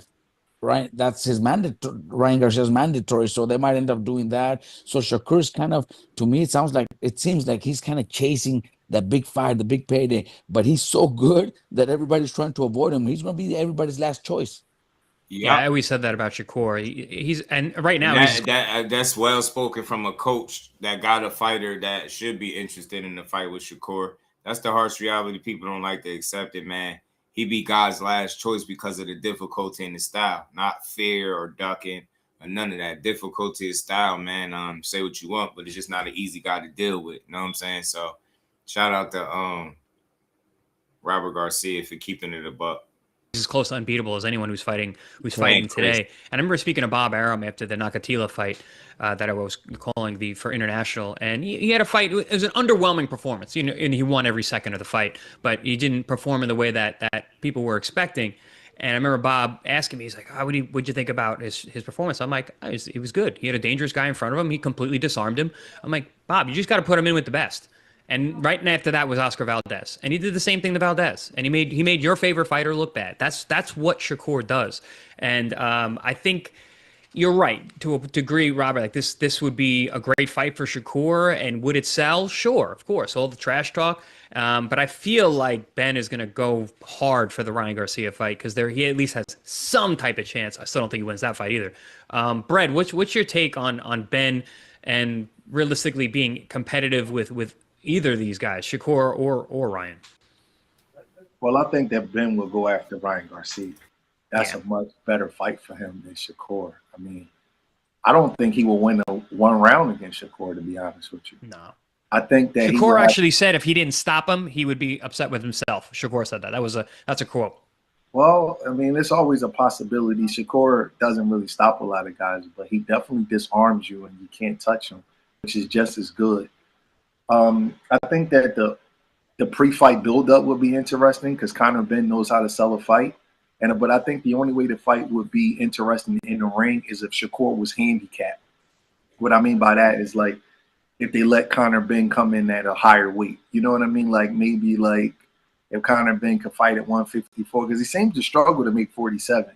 And there's no to make 49 and a half. Yeah, so if there's like no hydration and Conor Benn can come in the ring huge, and he is a mean guy, and maybe the weight, but he's nowhere close to Shakur Stevenson. It's not even close. And now he doesn't seem like a big puncher.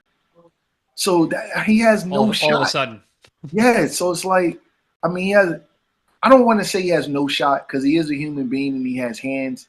Anybody could be hurt in the fight, but I think Shakur wins the fight pretty easily, to be honest with you. I really do. I don't think it's a competitive fight. I think that Ryan Garcia and Ben is competitive, but not Shakur. Shakur rarely makes any mistakes. And with a guy like Ben, you have to make a mistake for him to hurt. to hurt Shakur, and Shakur really stays within himself. He fights with a sense of purpose. He stays within himself. It may not be the most exciting fight, but he never really makes mistakes. You never really catch him out of position. He never really reaches for shot. He never takes a combination. You make it hit him with a single shot, but you never hit him with multiple shots at a time. He doesn't make any mistakes. So I don't know how Conor Benn could beat him. Yeah, Coach, what's your thought on Ryan though? Ryan and Conor Benn. That's I agree with Brett. I don't see any version of Conor Benn that we've ever seen that could be competitive with Shakur at any point. But Ryan, we've seen Ryan underperform. We've seen Ryan not show up, but when he shows up, he's a hell of a fighter. Yeah, no, but look, I think Conor Benn knows that he's got a much better chance against Ryan Garcia. Plus, I believe it's a way bigger fight, bigger payday. It's just Ryan is just the bigger name. People want to see Ryan. We don't know if he's gonna win by knockout or if he's gonna lose by knockout or he's gonna give up. We don't know what's gonna happen with Ryan. So everybody wants to tune in, and I think Conor knows that fighting Ryan is a much bigger fight, bigger payday, and he's got a better chance of winning. Shakur is just so good that people want to avoid him, don't really want to fight him. And he is a big name because he's a champion, a 3-division champion, if I'm not mistaken, but he still hasn't became the star that people are excited, are waiting for his next fight. People are not too excited about when he's fighting again because, he's so technical, so smart. I don't think that's accurate at all.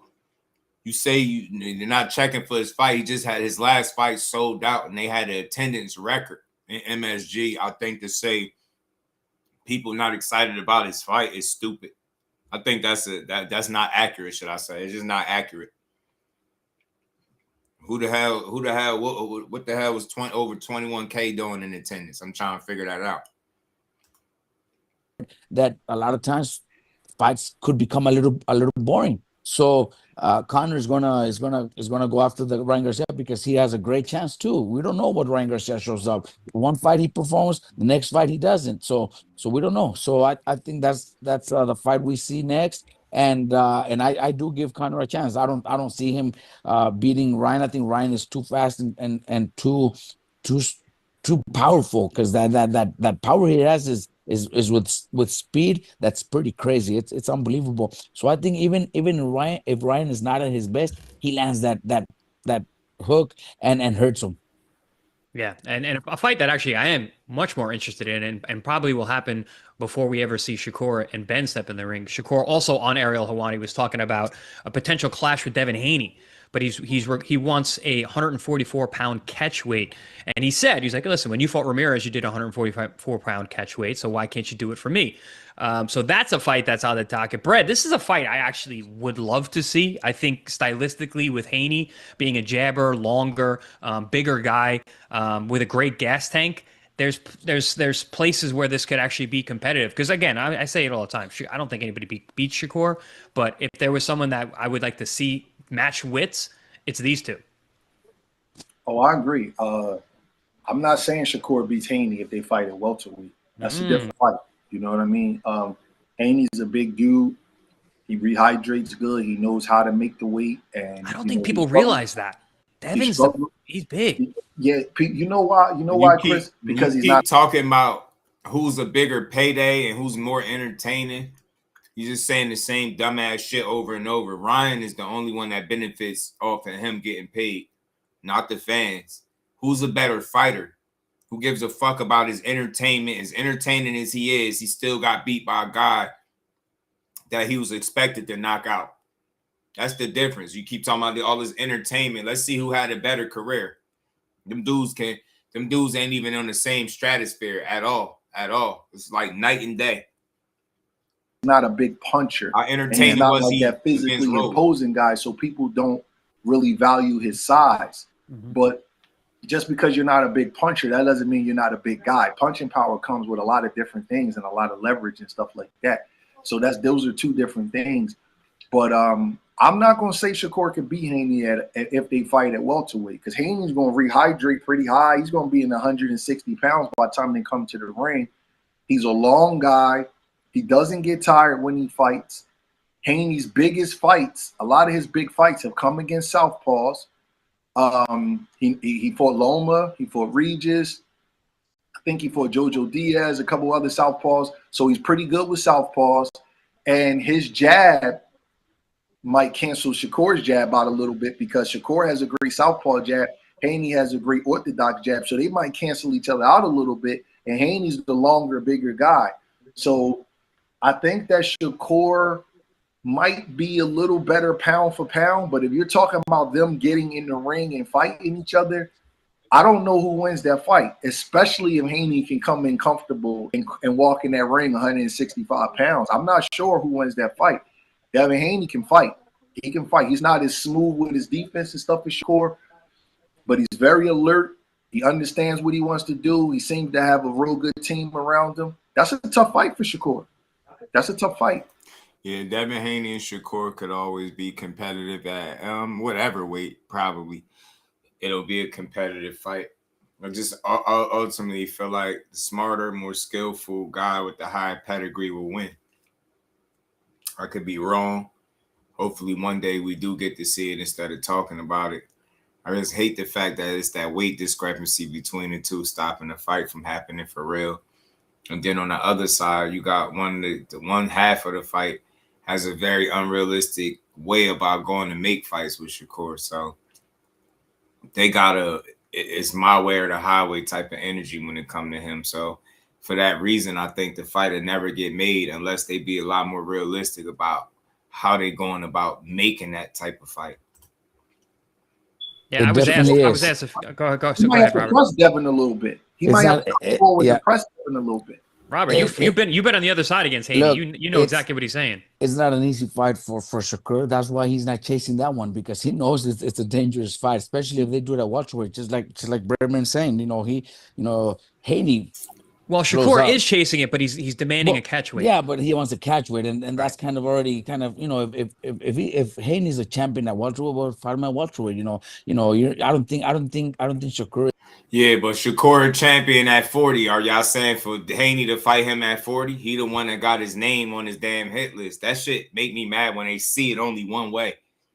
He said meet in the middle. You don't want to do that. This conversation is dead. It's big enough, like Mayweather was at one point, where he was able to say, I want you at this division. I want you at this weight to make the fight. Well, Pacquiao did the same thing to me. We were fighting for his welterweight title, but he had the power to do that. They have the power to do that, and fighters are going to say, "Oh, wow, it's the biggest payday. I'll do it." I think Haney's already made really good money. Haney's already been in big fights. He's still, whoever he fights is going to make great money. I don't think he's going to be willing to do that. I think if the fight does happen, it happens at welterweight. Shakur might not want to do that because it's going to be very dangerous for him. Fighting a big guy like that. Haney could fight. Haney's fast. Haney's got decent power too. Even though we don't consider him a power puncher, he does have decent power. He's dropped guys that people might not have expected, him to drop. So I do see Haney being the bigger man, and maybe I'll give Haney the advantage. But interesting fight, a fight that I would like to see. Same, I agree, and I think right after the Teofimo Lopez fight, because Shakur looks so good, we were talking about who are some guys that you could actually see could beat Shakur, and I was like, I think Devin Haney is the leading guy at that weight, because again, if you're going to fight him at welterweight, you're going to be bigger. I'm not saying he does. I'm not picking either guy, but in terms of styles, I think Haney's probably the best matchup to try and beat Shakur. And Chris, one more thing, Shakur started out at 126. Mm-hmm. So 126, 130, 135, 140. Now you ask them to come to 147. It's not a lot of 26-pounders in history that can win the title at 47. Seriously, yeah, just you'll think agree about with Robert until you say something else. And when it's Tim Bradley saying Keyshawn Davis stop Devin Haney, then it's something else. He don't know boxing, right? You don't listen to Bradley, but you listen to people that push the narrative that make you feel good. Robert don't got a fighter that beat Shakur, and it's not a fighter with the last name Haney that'll beat him either. Manny Pacquiao, dangerous high. Guerrero was too, right? real dangerous in his last fight. Robert, real dangerous, bro. He was 26. Yeah, I don't think there's many. It's not many. That's rarefied air. And wait, and Henry Armstrong. He Yeah, won the well, title it's at different. 26, 35. And you got to go back 100 years. That's not an easy thing to do. So that like we haven't seen that. We've seen some great lightweights win the title at welterweight. We haven't seen a lot of great featherweights win the title at welterweight. There is a distinct size difference in between the two of them. And Shakur, listen, if Shakur wins that fight, he goes from being a great fighter to you got to start putting him next to guys like Mayweather and Whitaker in that era. Seriously, he would belong in that if he's able to beat Devin Haney at 147 pounds. I don't know about the 144. I can't really speak on that because I don't know if Devin. I agree with Robert. Devin is the champion. I don't know if he's going to just cut 3 extra pounds because Shakur told him to. He probably Shakur champion too, though. Y'all saying it like it's one way, and it's one guy using the other guy's name, not the other way around. Bill gonna be like, man, I'm not doing that. You come up to 147 pounds if you want to fight me. I wouldn't if I was Devin. But I'm saying at the 147 pound weight limit, that is a tough fight. Yeah, Shakur is one of those guys. He's so otherworldly good. He's gonna have to fight out of his weight class or get old before he loses because he just everything he does is so crisp. Robert, we got a couple of super chats directly asking you questions, so I gotta give these guys their moments. So, Coach Garcia, this is a good conversation, though. I think you need more of this, man. Shout out to Brad, man, Chris Algieri, and Robert. They all speaking from a place of experience and real knowledge. So, you know, the fact is we all feel like we can pick these fights and we feel like we know who's going to win, but we still got to see him. You know what I mean? When you talking about the best in the world, fights can go either way a lot of times. You know what I'm saying? So I like this conversation. It was balanced. They gave everybody credit. You know, they mixed and matched who they think could win or won't. It just wasn't no biasness from none of these dudes, and they was all speaking from a real place. Garcia, would you put Morataya in right now with Shakur in his next fight? Well, that's the question. I'm hoping Shakur and Devin fight so I can get rich over these Haney fans out just because I'm expecting a whole lot of bets. When and if that fight happen, hey Marcus, man, we gonna get that money, man. Me and you both, bro. We gonna bet the damn internet on that one. Break the internet betting these dudes getting their money. I'm telling you, they're gonna be sick as hell that night. I already know why this shit gonna be what it is. Like, but I still would like to see it, you know. But let's see what Robert said. Fight if it came up, and how would you see that preparation go? Now look, I want the record to reflect something, yo, real quick before he even answer this. Noticed you asked Ryan Garcia got asked about fighting Shakur. He clout chased and played, right? He clout chased and played. He didn't really want that fight, right? They asked Gary Antoine about it. He said, build it up, save the fight for last. Watch, they're going to ask Robert Garcia right now, would you put your man in there? None of these dudes answered the question like, yes, I'll do it right now. I want y'all to listen to this. Everybody, when it's time to fight him, the shit get different. Instead of an answer, you get an explanation. Now listen to this shit and tell me if I'm lying. You see it with all of them. You seen it with Ryan. You seen it with Conor. You get what I'm saying? You see it with all these dudes use his name. Then when it's time to fight, it's like, that's a little different. You know what I'm saying? You got 5K on dead, man. I would love to take that money. Oh my God, I swear I would. I'm going to tell you right now, nobody that's not 100% of what they used to be is beating Shakur Stevenson. Nobody. If you are a slightly changed, different fighter because you went through some shit, yeah, you're not beating Shakur Stevenson. You can get that. You can cancel that shit. Big shout out to my dog Marcus, man. Always supporting the grind in that cash app. Shout out to Marcus. Appreciate you, bro. Cut, what's good with it, bro? Said Robert Garcia picked Canelo over Crawford because Canelo was bigger. You see how that turned out. Facts, Cut. Facts. But listen to when he get asked about putting his fighter, his world champion fighter, Raymond Morataya, in there with Shakur. Watch, do he say yes or no, or do he give you an explanation? Just watch this. I think we're already, with Top Rank, we're already planning on Raymond's next fight this summer. Morataya in right now with Shakur in his next fight, if it came up, and how would you see that preparation go? I was actually going to bring it up right now since we're talking about Shakur. I think we're already, with Top Rank, we're already planning on Raymond's next fight this summer. But yes, after this, we're gonna, it's gonna be a fight where where we do it here in Southern California for the fans, for the local people here in the LA area. But yeah, that's the fight that I would do. I would do right after so before the end of the year. My Shakur been there. I got Tank beat Shakur. Tank don't want to fight Shakur. Mag 7. We gotta stop until Tank say something. Until Tank say he actually want to fight Shakur. I think we need to stop even entertaining what he'll do to him. Because in order for him to do anything to Shakur, he gotta fight him. And he told the entire world he turning his back on the fight and he don't want to fight him. I don't know who B Triple TV. I don't know who you talking to. I just need to know. I need to know because you let me know if you need me to call your Uber. You know what I'm saying? Let me know if you need me to call your Uber. I mean, Corey gone win, period. Devin not beating him. Nope. I hope that fight get made. I hope it's an MSG Barkley putting the bread on the line. Yeah, me too. Me too. Me too. Me too. Me too, bro. We'll easily make that money, mind yours. We'll really make that money. Yup, just like he hurt Lamont Roach. Just like he gonna hurt Tank. He gonna hurt Shakur just like he hurt Lamont Roach. Yup. Just like he hurt Lamont Roach. Get that shit out of here, man. Get that shit out of here. Y'all some super fans, man. The dude told y'all he don't want to fight, and y'all still talking about what he'd do. He'd never do that shit. The fact of the matter is, let me crush all y'all super tanking maniacs.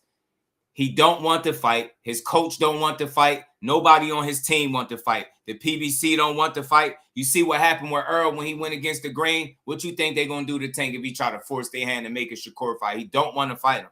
He don't want to fight him. He told the world he turning his back on him. And every time Shakur talk about fighting, Tank start talking about his money. Now tell me I'm lying. Shakur talk about beating him in the ring and embarrassing him. Tank start talking about how much money he made. Every single time. You ask Shakur about Tank. Now he tell you don't ask him about him. But you ask Tank about Shakur, he instantly catch an attitude, get sensitive and start whining. Oh man, you from Jersey, ain't you? Shut up, super fans. Now go cry in the car and tell me I'm lying about something I say. He told the world he don't want that fight. Shut up about what he'd do. In order for him to do that, and I'm not saying he can't do it. Yes, he can, but he got to fight him first. And the last time he spoke, he don't want to fight the man, so stop talking about it. The year, I would go up to 140 with Raymond to challenge Shakur for Shakur start if he's still going to stay at 140, or maybe we would do the catch with a 144 against Shakur. Raymond's a big boy, man. Raymond's a big boy, and I think this might be our last fight at 135. So we are going to go up and wait, and if Shakur is a Nah, I heard Hitchens say Tank landed his shot and the shit turned into a chess match. All that walk down shit was over with. That's what I heard. I heard that too. Y'all problem is the only way y'all see that fight being won by y'all favorite fighter, he got to get a knockout. You can't knock everybody out. And I don't give a what none of y'all say. He ain't knocking Shakur out. He not gonna give him the looks that he want. His coach don't feel that way. His team don't feel that way. The powers that be don't feel that way. If they did, they would have been made that fight. If they was as confident as y'all, they would have made it. Stop trying to force Tank conversations. Tank's chilling right now. He has no luck. Let Youngin do what he do. And when he get back, we're going to entertain all Tank conversations. But right now, over here, I'm not doing no Tank Davis conversation. Shout out to Tank. Hope everything work out in his favor. And I hope he come back and make all these fights that we asking him to make. Or we saying he going to make. That's it. That's all. It's a 50-50 fight. There's not a single person that you could put in front of Tank Davis that he can't knock out, in my opinion. I think he can knock anybody out that he get in front of, but you still got to do it. You still got to do it. You get what I'm saying? You got to fight the fights. You got to stop giving people wins by knockout over guys that barely lose rounds. You talking about a guy that gives up the first 3 to 4 rounds against a guy that barely lose them. Don't tell me it's not areas where both guys could be successful and win because they both talented like that. Y'all super fans. It's a 50-50 fight. Could Tank knock Shakur out? Absolutely. Is he a better boxer than Shakur? In my opinion, absolutely not. Absolutely not. Is it going to be a fight? No. It's going to be a boxing match. It's going to be a chess match, just like that 18-minute sparring round that they did. You get what I'm saying? That shit was a chess match, not no fucking fight. So y'all gotta remember who you talking about. You ain't gonna just get Williams to pay to try to fight Shakur. How did that work out for him? And I'm not saying Tank is William Zepeda, but he tried to fight him. Tank don't fight that way. Tank is a boxer that can punch your lights out. So that's going to be a boxing match, a chess match. Anytime you put Shakur Stevenson in a chess match, you got a chance to win. Anytime you put a apex predator like Tank Davis in a chess match, he got a chance to win. There will never be a fight that Gervonta Tank Davis will ever be in that he can't win. You will never hear me say that. I don't got nothing bad to say, but I'm going to stand on what I heard him say. He don't want to fight. He said he turning his back. So stop all that. He going to knock this one out. He didn't knock Lamont Roach out. In my opinion, he ain't knocking no Shakur Stevenson out. If that fight was that easy, PBC would have been trying to make it. To challenge against Shakur, 100%. Shakur has alluded that he may want to go back down to 135 anyway. So that was actually going to bring into that. But Matt this ain't no Tank conversation. Back to what I was saying. You notice when people get asked about fighting Shakur, you notice when they get asked about fighting him, it's never like a yes, it's an explanation. It's a drawn out explanation. I'm about to call somebody an Uber. Where do that so I could call him an Uber? Because he dumb. And when you dumb, I'm just calling you an Uber from now on. Gotta be stupid. Gotta be a dummy. Where you go? Okay. I'm gonna say this once. Listen before you type, or I'm blocking you. I'm about to be on the block spree. If you think I'm comparing Tank and Zepeda, then you're an idiot. You're not listening clearly. I made a point. I made it very clear. Zepeda has a style that forces you to fight, and that didn't work out for him. Tank don't fight that way. That's the point I made. It's gonna be a boxing match. When y'all keep talking about he's a better fighter than he is boxer, it's not gonna be a fight with them two. It's gonna be a boxing match. Tank is a boxer puncher, as y'all like to say, right? He a boxer that'll knock your lights out. That's the point I was making. He don't fight like Zepeda. He don't have that style, so it's not going to be that kind of fight. That's what I'm saying. You will never hear me compare Tank and Zepeda. Fool, I just said they don't fight nothing alike. Y'all some idiots, man. Real idiots. And if you came here to argue, Well, if it's no more, then we might consider it. But the plan is to move up in weight sooner than later, because Raymond is a big boy, man. He's big. It's not easy making 135. They weirdos. I saw Shakur over the weekend. Brad, where do you think he falls? The problem is, these dudes come to these channels and they want to hear the content creators say all of the same shit that they think. And when you don't, they want to argue about it. Not arguing about shit. I'll tell you what my opinion is, and I'm going to stand on it. Tank Davis is a top tier dog, man. That's why people bring his name up. If there's nobody in the world that he'll get in the ring with that he don't have a real chance at beating and or knocking out. But still, in all, just to anoint him or guarantee or give him wins over guys, that's ridiculous. We got to see the fights is all I'm saying. So do we have a chance to knock out Shakur? Yeah. Can he knock out Shakur? Yes and yes. But will he? We don't know the answer to that. Y'all think the answer is yes. I think the answer is no. How do we get the answer? We see the fight. Shout out to both of them boys.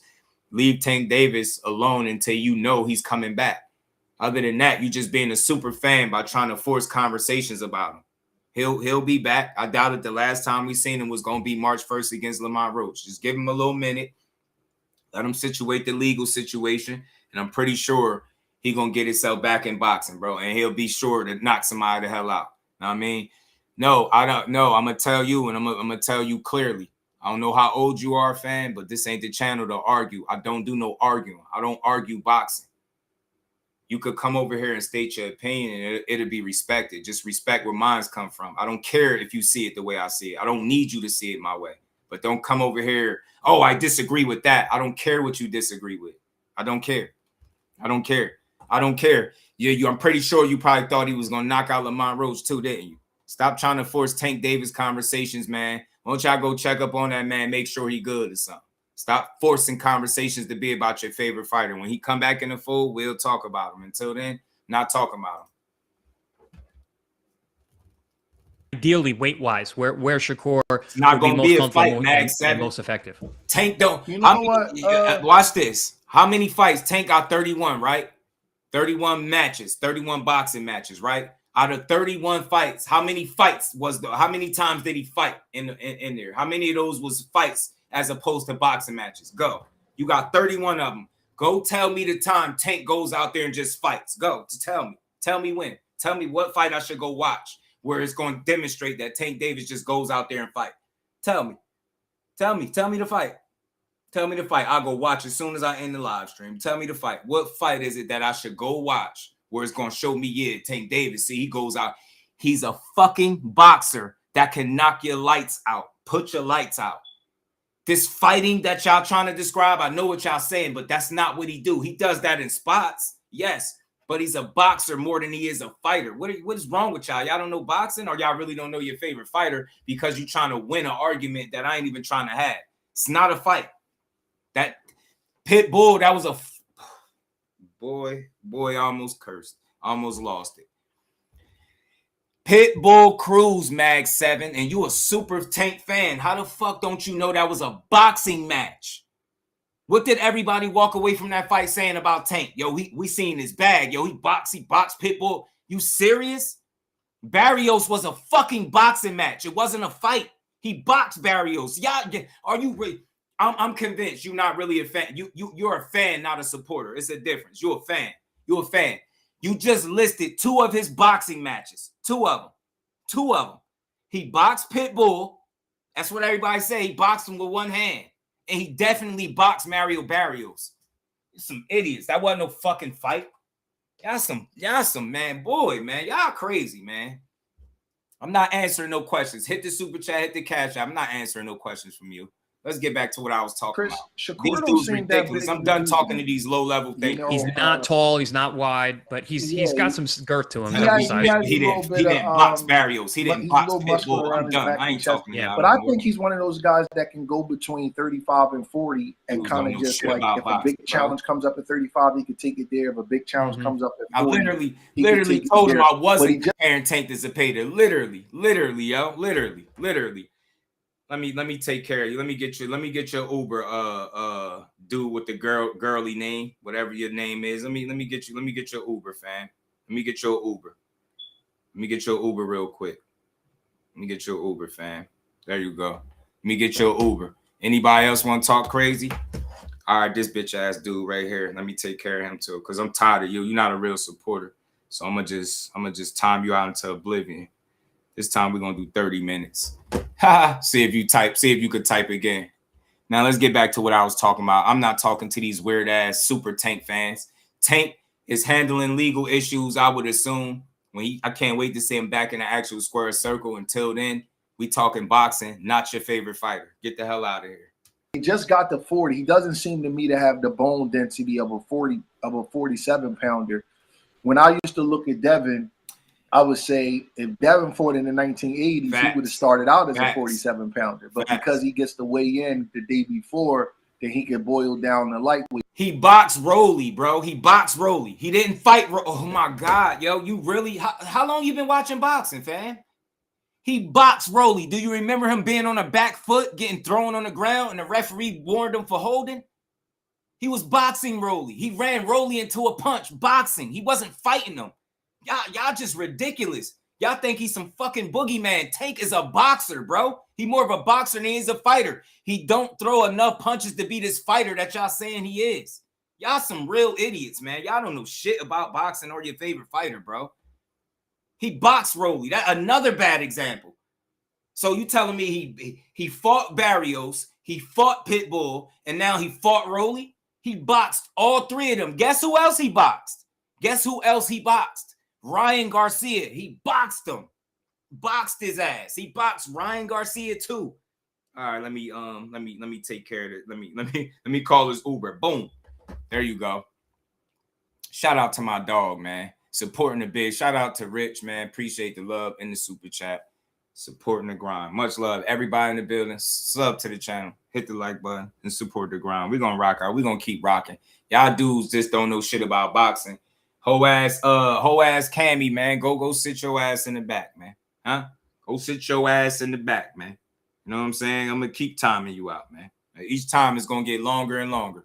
Y'all out here, I'm gonna start ignoring people from this point on. When I know your level of boxing knowledge ain't on par with mine, I'm not answering no questions. I'm not reading no comments. I'm just gonna block you, or I'm gonna just time you. I'm not even gonna block nobody. I'm gonna just time you out, and I'm not even gonna acknowledge what you're saying. I'm gonna just keep timing you out, timing you out, timing you out, timing you out until you come in here with something to actually talk about. You know what I'm saying? Let's get back to this. Shout out to the real ones, the day ones. Let's keep going, y'all. We kind of like how Crawford was. I don't get that impression of Shakur at those weights. I got that impression of Shakur at 126. I don't get that impression of him at 135. So I think he's one of those guys. I think he's a tweener. I think he can go between 35, which is probably his ideal weight, the lowest weight he can make, and 40, because he's so good he can beat the 40 pounders. 47 is different though, man. 47, you get guys 5'10", 5'11", 6 foot. That's punching. And walk around 170 pounds, 175 pounds. It's different. You know what I'm saying? You got guys like Boots and Virgil Ortiz that was making 47. And as great as Shakur is, I don't know if you want to fight those guys, you know, when he was at 47. Their bodies is just different.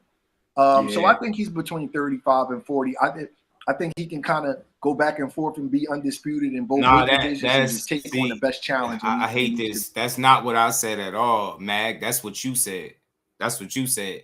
See, that's the thing. That's why it's so hard to try to talk to people who super fans of Tank, because y'all put words in people's mouth. Somebody can tell you directly what they said and you'll still repeat what you want. You never heard me say Tank never had a fight. You never heard me say nothing about Tank being too small. What you did hear me say is Tank is more of a boxer than he is a fighter. You can tell by his style if you actually watch him. The man got one of the lowest outputs in all of boxing. How many fighters do you know with that low of an output? You trying to categorize him as something that he's not. I'm confused. Then you name fights where he literally had to box people. He was uncomfortable at 140. You think he just got in there fighting? He boxed the shit out of Barrios. That's why he broke him down and stopped him. He boxed the shit out of Pitbull. He boxed Rolly and ran him into a shot and stopped him. He boxed Ryan Garcia. He was on the defensive, moving from him, boxed him, ran him into some shit and stopped him. Punched his rib halfway out his back. You got to give me a better example. The fact of the matter is these fights that you're trying to say he had, they were boxing matches. Boxing matches. They're not, he don't get in there and just fight. That's not what he do. That's not his style. Tank is one of the most calculated fighters in boxing. He's one of the best at setting traps. So when you keep naming fights and where he boxed to victory, I'm not hearing that. Nah, he's not too small to be a technical fighter. What the hell? Tank is, I'm convinced the more you type, the less you know Tank. Tank is one of the most technically sound fighters in the game. What do you mean? He's too small to be technical. Technical ain't got shit to do with being size. Yeah, I don't know how long you've been watching boxing, fan, but shout out to you. Let's keep going. I'm good.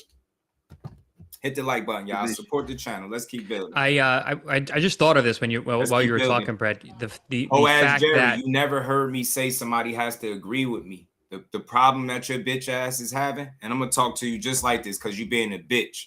The problem that you having is you think I want people in the chat to agree with me when I'm talking boxing. Unless I ask you, do you agree or disagree? I can give a fuck less if you agree or disagree. I don't converse that way. When we're all discussing boxing, I speak my piece and I let other people speak their piece. Your problem is you're a fucking weirdo and you think I want you to agree with me when I don't. If you were smart, if you were a real man, and I know you not, you pussy, you would have been clicked the link and then you will understand that you're talking to a genuine person. So if you get up here and you say, yo, just do, I see it like this, X, Y, and Z. I'm going to tell you it's all good. But the moment you start forcing your opinion on me or insulting my boxing knowledge because it's different than what you think, you become a bitch and I lose all respect for you. So shut your whole ass up. You still here listening. You obviously like something about this channel or you would have got gone. You get what I'm saying? So shut your dick eating ass up and sit in the comment section and learn some shit. Rome, what's good with it, bro? I had a kid try to tell me Tank was a pressure fighter. Facts, I had that somebody say the same shit. He a pressure fighter. Like y'all clearly don't know what Tank is as a fighter. Y'all really don't. Y'all really don't know what Tank is. Nah, I ain't keyboard tough. I get up with you, Jerry. I get up with you. You could click the link and you could drop an address or put one in the chat. Tough guy. I get up with you. Like you talking to the right one. I really get up with you. At Shakur is willing to go to 47 to fight Ben, but wants Haney at 44. Shows you he respects Haney and he knows that that's a real fight. And I think we all kind of alluded to that as well. And Shakur has smart people around him. You got to understand, Yes. he's like best friends with Devin. I mean, I'm sorry, not best friends with Devin. Best friends with Bud. Right, And he's Cal. really close to Andre Ward and them. Yep, so you know that they're giving them like mentorship. Like, bro, you know, Here, if you get this fight, make sure you get it on terms that allow you, you know, your best chance to win. You know what I mean? You know that they're telling you. Always talking. Hit that link. And since you mentioned Virgil, Brad, this is another question for Robert. Would Virgil consider moving up to 160 soon? Getting froze out at 154. I've been said Tank is a boxer puncher, you moron. I've been said that. You slow or are you dumb or retarded? Which one? Something wrong with you? Like you really keep typing it, man. You know what? That's it. Pack them up. It's good riddance. I'm bad. My bad, y'all. It's slick. It's a title soon, along with some negotiating leverage since 160 is pretty wide open. Look, good question. We've brought it up. I've brought it up to Rick Merigan. I brought it up to Virgil Sr. We have brought it up. We actually had a communication, a phone call with Mauricio Suleiman also about considering that. As of right now, we're still at, thinking at 154 because there's huge fights, huge, very exciting fights at the division. But we have considered it. We have talked about it. So yeah, that's a possibility. That's great. Well, you guys heard it. We always got Robert breaking stuff over here. So it's fine. This was a good conversation by them, man. Shout out to them, man. One of the best coaches in the game, and Robert Garcia. You got Chris Algieri. He do his thing. He always get fair commentary all the time. I like his commentary too. And then the Breadman add a nice little touch to it too. I like to see Breadman giving his take. I hope he do more of it. Because he always give an honest opinion on what he see. And look, I hope that they can make that fight between the two. It was some talk about Raymond Muay and them possibly fighting. But they might have a hometown fight already lined up for Muay, maybe a title defense, voluntary, something like that to continue to grow his profile. But I think him and Shakur is a good fight now. Robert did say, even though he didn't say right now he'll put him in there like next in his next fight, he said, they'll be willing to move up to 140. He said he'll get a fight in at he'll get the fight in, defend the belt at 35, and then possibly go up to 40 if Shakur want to do that, or they'll stay down there. You get what I'm saying? So either of the two, I think the fight makes sense at either weight. It doesn't matter. I mean, Shakur got the ring belt and the WBO at 40, and Raymond Muay got the IBF down there at 35, and maybe the Ring Magazine belt will be on the line down there at 35 too. So they got options, man. It's just however they want to try to put the fight together. Whatever one make the most sense. You know what I'm saying? Whatever make the most sense. Man, I'm almost snap.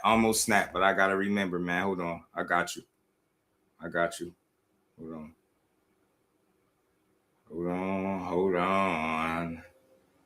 There you go. Pack you up, man. Pack you up. There you go. You know what I'm saying? I'm no more. Now I'm not reading no more comments. I'm just blocking y'all. From now on. No more comments being read by trolls. I'm just blocking y'all. You know what I'm saying? Yeah, they be slow on purpose. Yeah, they be slow on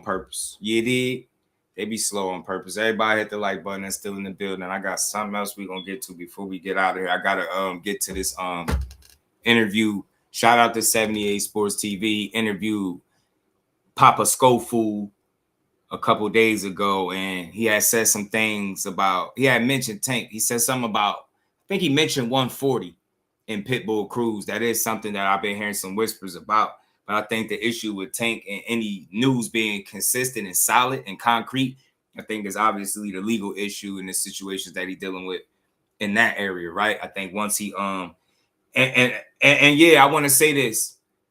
I love all love to Philly, but don't ever come over here and tell me where you from. Like that's supposed to mean something to me. You could be from Wakanda, Asgard, planet fucking Krypton. I don't care where you from. That shit don't matter to me. Like, don't ever tell me where you from if I ain't ask you. Like, that's supposed to mean something to me. Yeah, man, I'm from Pennsylvania. I'm from here. My chest. I could stick my chest. Shut up. Just shut up. Shut your ass up, G. All right, man. Let me get this up though, y'all.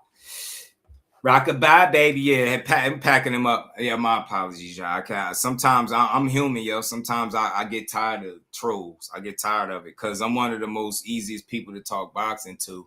But people think, because you can tell who they listen to, because they think boxing is about agreeing and disagreeing. It's about the conversation. It's about learning. I don't want everybody in the chat to have to agree with me to have a conversation. That's stupid. But I don't want you to try to force your opinion on me. There's never been a person that's typed in the chat that's ever changed my opinion on anything. That's why I don't agree to disagree. You never hear me say that. That shit is played out. It's corny.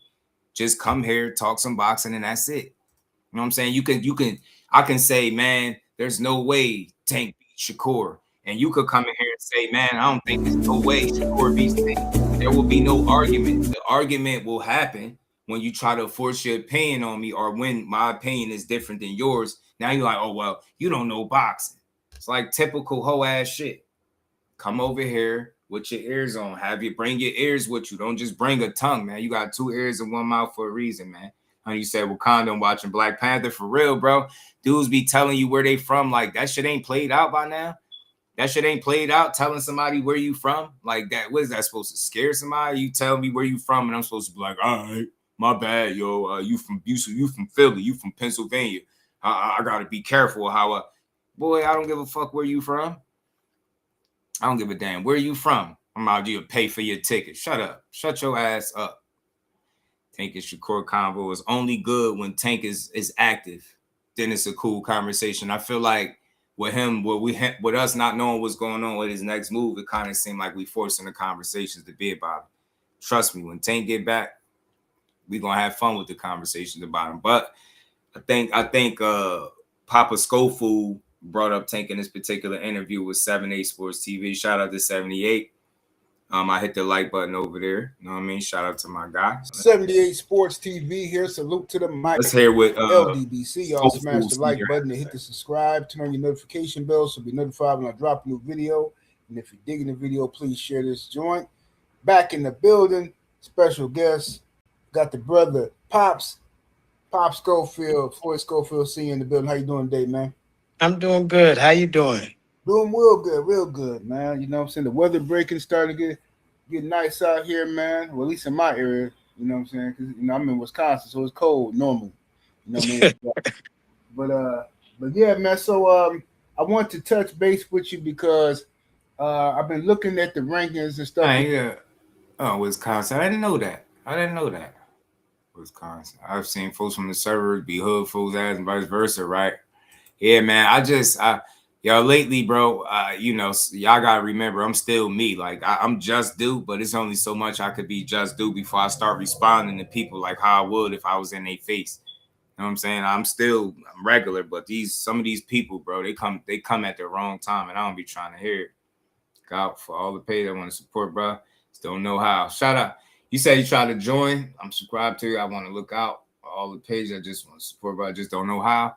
Troy, shout out to Troy. Appreciate you, fam. Hey, man, support. I'll tell you right here, ways to support the channel. Stay subscribed. Turn your notifications on. Hit the like button. Comment. Drop a comment. Super chat, cash app. There's multiple ways. I'll tell you the free ways. The like button is free. You know what I mean? Subscribing is free. You can hype the live. That's free. Share the live. That's free. So it's a lot of different ways you can support. You know what I'm saying? Where you ain't got to come out of your pocket. You know what I'm saying? You feel me? Yeah, it is. This is the double dose weirdos. I'm telling you, bro. But let's go, man. Let's get to it, man. Let's see what Papa Scully had to say about this, man. Because it's been a lot of talk about them being number one in the WBA. They've been talking about being mandated or trying to get the fight with Tank mandated. I seriously doubt they ever get that fight. Truth be told, I don't think they really want that fight. I just don't think I think his father liked talking about it. I don't think they want to fight Tank. I think Tank will punch Kid Austin somewhere where he ain't trying to go. He'll send his ass to the shadow realm. I really believe that. Yeah, you athletic and you fast and all that, but you don't have the IQ and the wits to match Tank, the experience to match him, and all that athleticism, and you don't have more punching power than him and none of that. So Nah, I think Tank can stop you. And I think they know that. I think Oscar know that. And his handlers know what's up. That's not a good fight for Kid Austin right now. And I see that, it's not. Tank could do him. You guys Tank are could do still some number real one for bodily the harm. WBA. I haven't heard nothing about them ordering no fight with Gervonta Tank Davis or anything like that. So what's going on with that situation? Oh, they're about to. Tank is about to go to 140 and fight somebody at 140. Okay. So we just waiting to see how this working out. Are they stripping them? Like how this gonna function? But they working it out. We supposed to hear something next week because we go back in the ring in July. We hoping it will be with Tank. Hoping they mandate it. But as it look, Tank might be going up to 140. See, but that's the thing. You can't hope that it's Tank because he ain't even back on the playing field yet. I don't think he back on the board all the way yet. And he's not coming back in July. Why would he come back in July off a layoff and fight y'all? Like, why would that be the fight?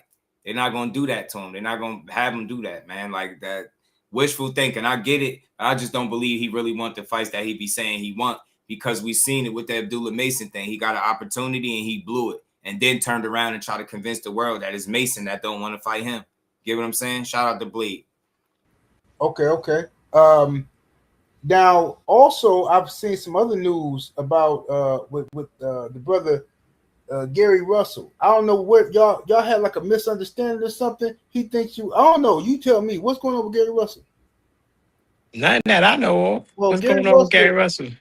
Gary Russell, he says that I want that smoke. I saw an interview that he did on Fight Hype, and I don't know if it was recent or they just uploaded today. But Schofield and Russell, they were basically saying that you backtracked on wanting some smoke with them or with him or something like that, and he said that at first he thought that he was honored that y'all mentioned his name because a lot of people don't mention his name. But he says that then you were saying something like you were saying that it was that he really didn't want to fight. You hadn't heard nothing from him, so he took issue with that. Oh, but that was in talking to him. Like I answered the that before. That was talking to Gervonta, who we in line to fight, or Mason, who's right across from us. Gary Russell just got in the division. He's like number 10. He's not there to fight for us to fight yet. I'll be trying my best not to get mad at his pops, but he annoying, yo. Y'all not fighting no Abdullah Mason. Y'all had an opportunity to fight him, and you priced yourself out by asking for $2.5 million after they gave you more than a reasonable offer to fight him. You asked for more money to fight Abdullah Mason in a non-title fight than you was gonna get to fight Shakur in a title fight in Saudi. You can't make this stuff up. That's why I be saying his pops be on BS, man. I'm telling you, bro. He gonna mess it up for his son, man. Nah, we didn't backtrack, but we got business now to take care of with the title first. Then we could go and fight a Gary Russell or somebody else because we want to fight him. He's a talented individual, and he got a name, so we would like to fight him. Yes, indeed. Speaking of Abdullah Mason, it's been a lot of controversies. I just want to pick your brain about that. A lot of people are saying that, what do you think of Abdullah Mason and Keyshawn Davis back and forth? I doubt that fight happened anytime soon, but it seemed like Keyshawn go out of his way to call out Abdullah. How do you feel about that scenario, that fight? I think that's all marketing. They do that just so that they could get exposure. It's just marketing. Abdullah turned down the fight twice from us, so it is what it is. Bro, see, this is exactly what I be talking about. He's lying, and he do it with a straight face. Abdullah Mason turned y'all down twice already. You're lying. We watched, the world watched you play sick. You got out of the fight with Shakur. You claimed poison, food poison. I don't know what kind of poison. Poison in Saudi, masseuse cream, and all that wild shit. Then they gave y'all opportunity to fight Abdullah Mason for good money. And you said 2.5 and priced yourself out of it. And there was never no talks about y'all fighting again. You turned down and blew the one and only opportunity that y'all had to fight him. And he gonna sit right here with a straight face and lie to people, bro. And that's not me being funny. He's lying, bro. What's wrong with him? Just keep it real. Abdullah Mason ain't never turned y'all down. Just like y'all wasn't beating his ass in sparring. We seen the sparring clip come out, Abdullah Mason putting hands on him. All he do is lie. Y'all got to stop doing that, man. Marketing is what you're trying to do off Abdullah Mason's name. That's why that sparring clip came out in the world, seeing that he wasn't having the success you said. You said you told him to work on defense. No, Abdullah Mason was dropping him and everything, man.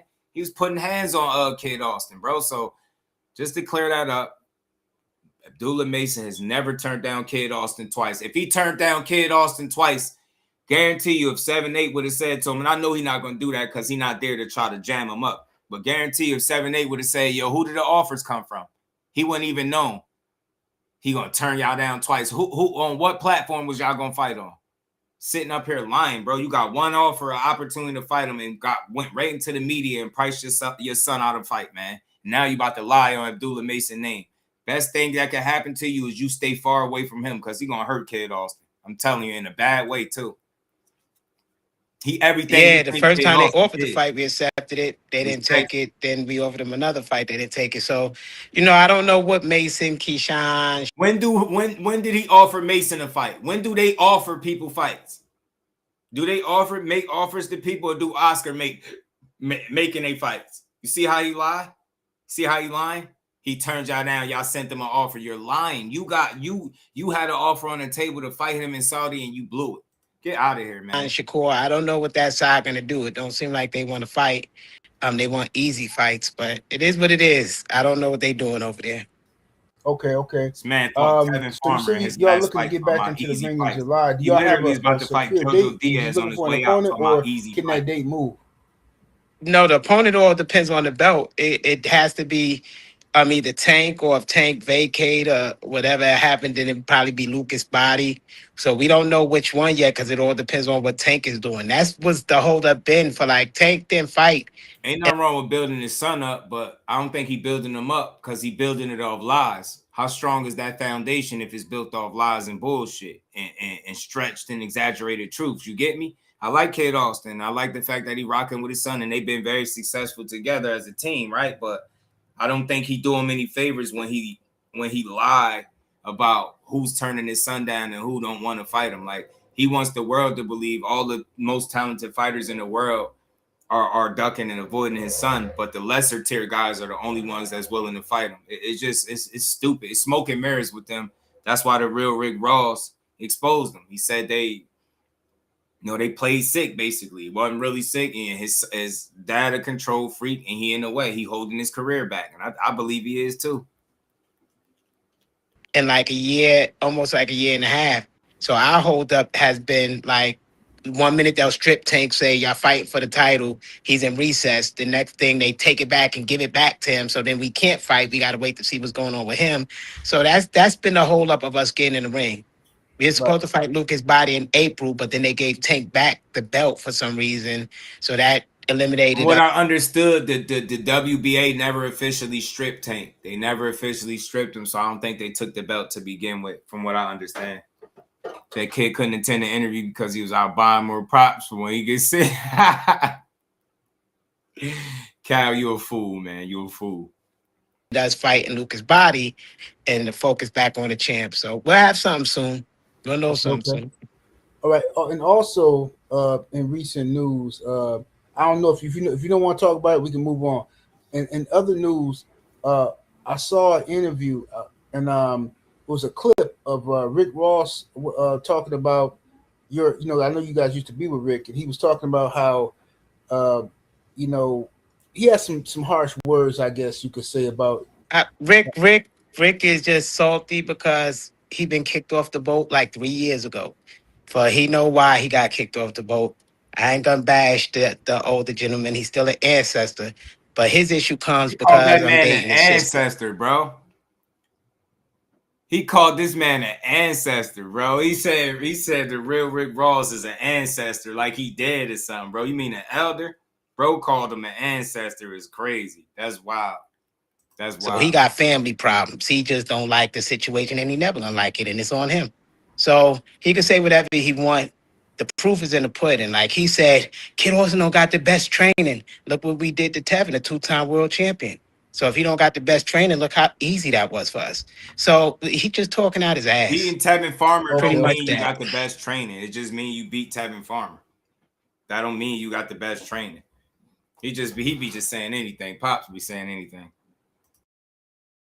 Pops be just throwing shit out there. Okay, so it's more in-depth politics going on with that. Some behind the scenes stuff, family stuff. Yeah, it's just a family issue. I date his sister. He don't like it. It is what it is. And it ain't even really his sister, but I ain't even gonna get into that. That's their shit. So that's just really, I could say it's jealousy because the stuff he's saying is false. Like I think he said, oh, they were scared to fight. They faked their thing. Toxicology reports show kid was poisoned. I mean, so if the fact is there, the fact is there. We never pulled out the fight. The British board pulled us out the fight. Man been talking about toxicology reports since the incident happened. We ain't seen shit, heard shit, nothing. We just heard from him. He just keeps saying the toxicology reports. The toxicology. Yes, it showed that kid was poisoned. It was poison. They put it in the garbage. They poisoned him. They poisoned kid. Bro, crazy. He shot the hell out. Fight because kid was admitted to ICU.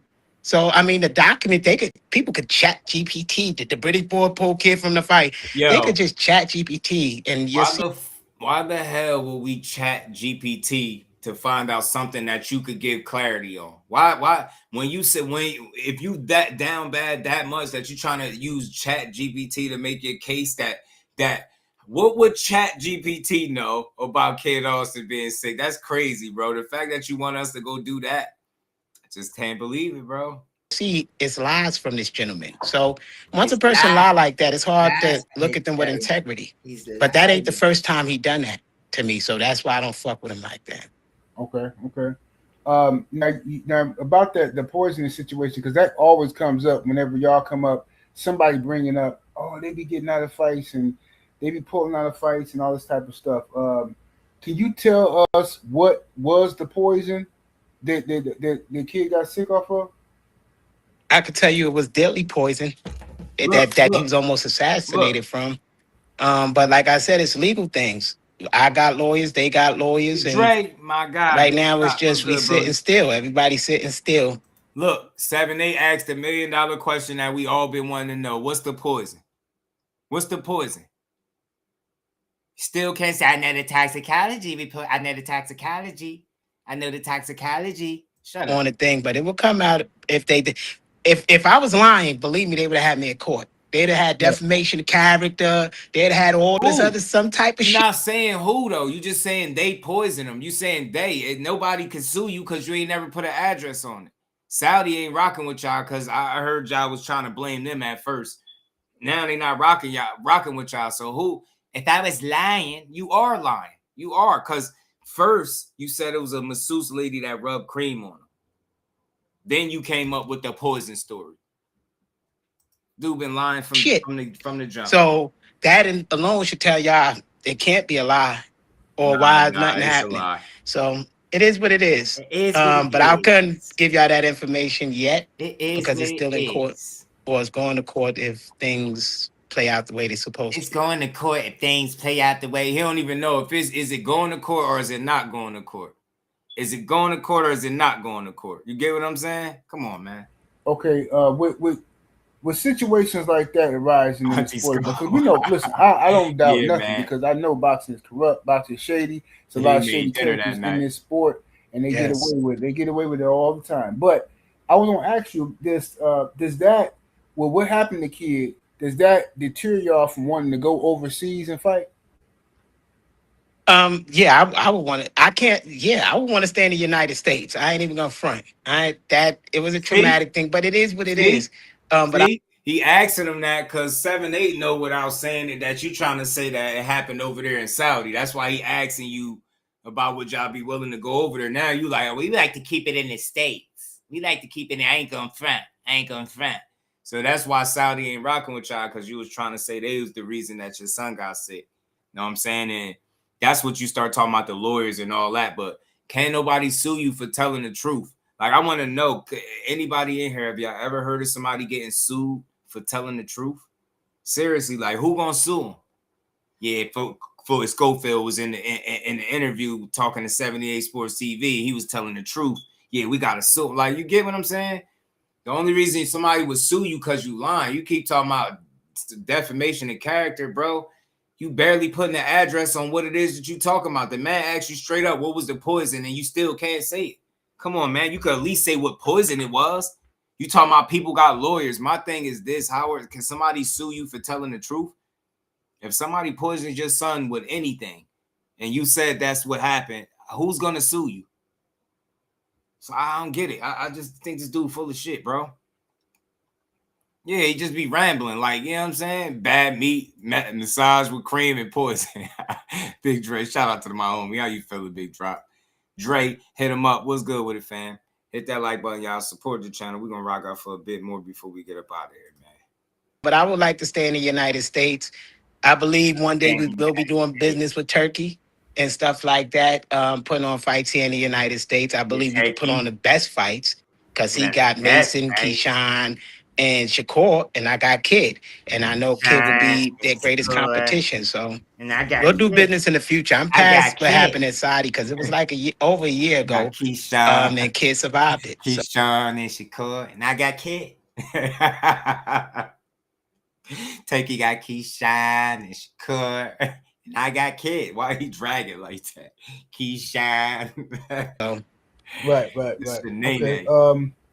Also, the tow truck driver stole the dope.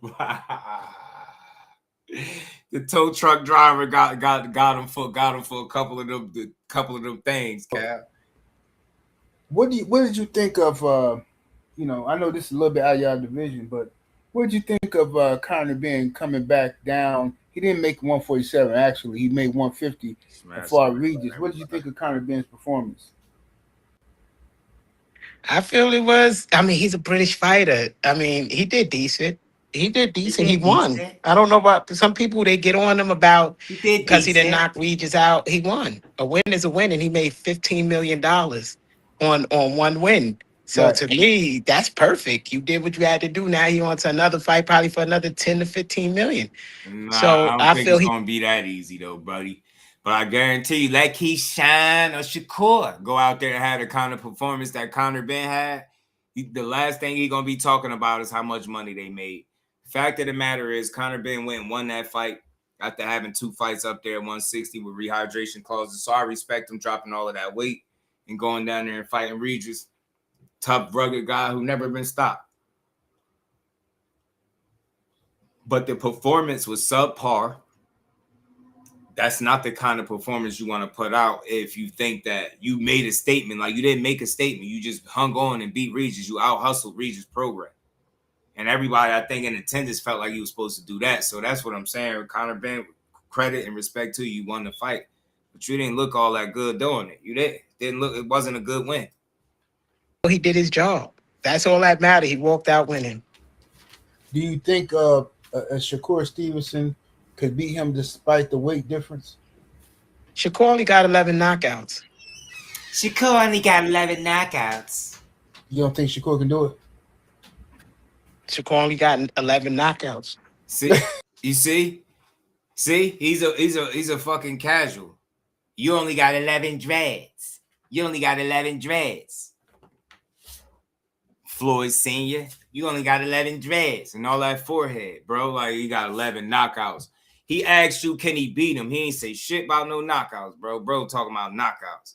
Kid Austin better knock people. He better get knockouts every fight for the rest of his career. I think Conor gonna be on his ass. And if Shakur ain't hurting Conor wasn't on Regis' ass for real. He wasn't. So I think Shakur embarrassed Conor gonna keep staying on his ass. So I don't know. I just say he got 11 knockouts. Do we want that fight? Knockouts. Like, do Shakur want the Ryan fight? Do we want anybody with power like that? I heard Shakur. Isn't Shakur Mortai supposed to be in talks right now? I heard a rumor about that. I don't know how true it is, but so Shakur is Shakur. All I say is he got 11 knockouts. He don't want no pressure fight, no dangerous fighters. No dangerous fighters. Right. See that he a casual. He think the only way to be dangerous, you got to punch hard.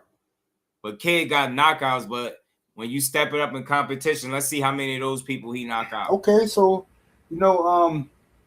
July is away the date that y'all looking for. I'm hoping that y'all get the Gervonta Davis fight. If not, just get the title, because I think that y'all gonna win that for sure. I don't know why they letting Gervonta Davis hold on to his belt. I mean, I understand he's a star, and I understand that they thinking about sanctioning fees and money. But if he ain't fighting, you ain't making no money. You know what I mean? So exactly. But I think he's been very loyal to the WBA, and they just showing their loyalty to him. But sooner or later, Tank is moving up. Tank is gonna be out of 135, and Kid and Mason gonna rule there for a little while, then get that unification hopefully, and move up to 140. Yes, indeed. Yes, indeed. All right. So how's everything going? I know you guys last time. I think a couple of times I talked to you, you said that you guys you guys signed an extension with Golden Boy, right? No, we signed a whole new contract with Golden Boy. Oh, a whole new contract. Okay. Yeah, it's an amazing contract. Now they signed a whole new contract. Yeah, I remember just not too long ago he tagged Virgil Ortiz and said they'll be leaving the company soon too. But today he signed an amazing contract. I can't go. Oscar take care of us. Although as family we fight, we argue sometimes, just like any family. But he take care of us. He take care of Kid good. So I don't got no complaints. He gave us a 5-year contract, $5 million minimum, and anything over that is just icing on the cake, more money. So he took care of us. That's what's up. That's what's up.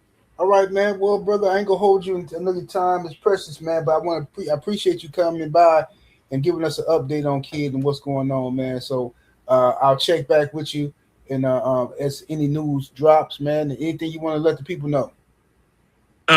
Just stay tuned in, and I set up where Kid, you and Kid could do your interview tomorrow, so Yes, you sir. could get his feedback on everything about the same time tomorrow. Hey, that's what's up, man. I appreciate it. Anytime. All right, Have a brother. good one. You too. All right, peace. Peace. That you heard what he said. Shout out to 7-8 for sitting there having the patience to interview him. I don't dislike Kid father, man. I know I'm probably giving him a tough time imitating the voice. I just be joking. I respect what he's doing with his son and for his son. The success that they have. Kid's not a bad fighter. I just wish that you would hear more from Kid and less from the dad. The reason why I say that is because it's more refreshing to hear from the fighter, the guy that got to take the punches. I'm tired of hearing Pops discredit the fighters that he's currently chasing to get in position to fight, right? It's kind of stupid.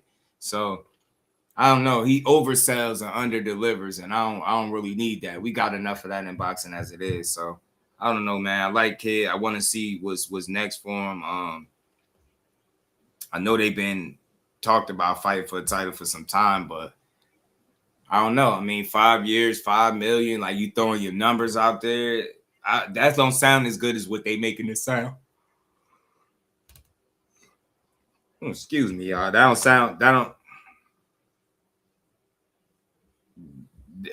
sound like you get me? That don't sound like the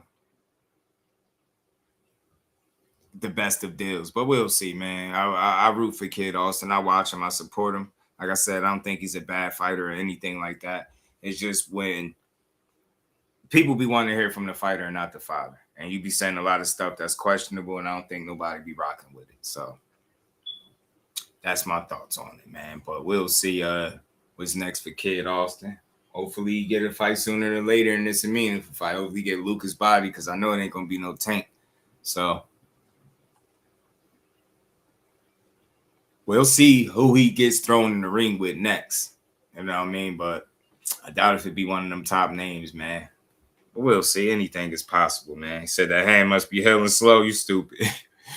Now, do what you mean from them bad bug bites, bro? Them bad bug bites. Bad bug bites been held, bro. You know what I'm saying? They been held. But nah, shout out to Kid. Let's see, man. He talented. I know he work hard. So as long as he continue to do that, he'll be all right, man. But shout out to everybody, man. That's my time for today. Appreciate the love. Appreciate the support. We're going to keep rocking. We're going to keep filling out this restream and see how I like it, man. We're going to keep building. Funny thing is, Kid speaks pretty well on his own. Absolutely he do. That's why you need to let him speak a lot more.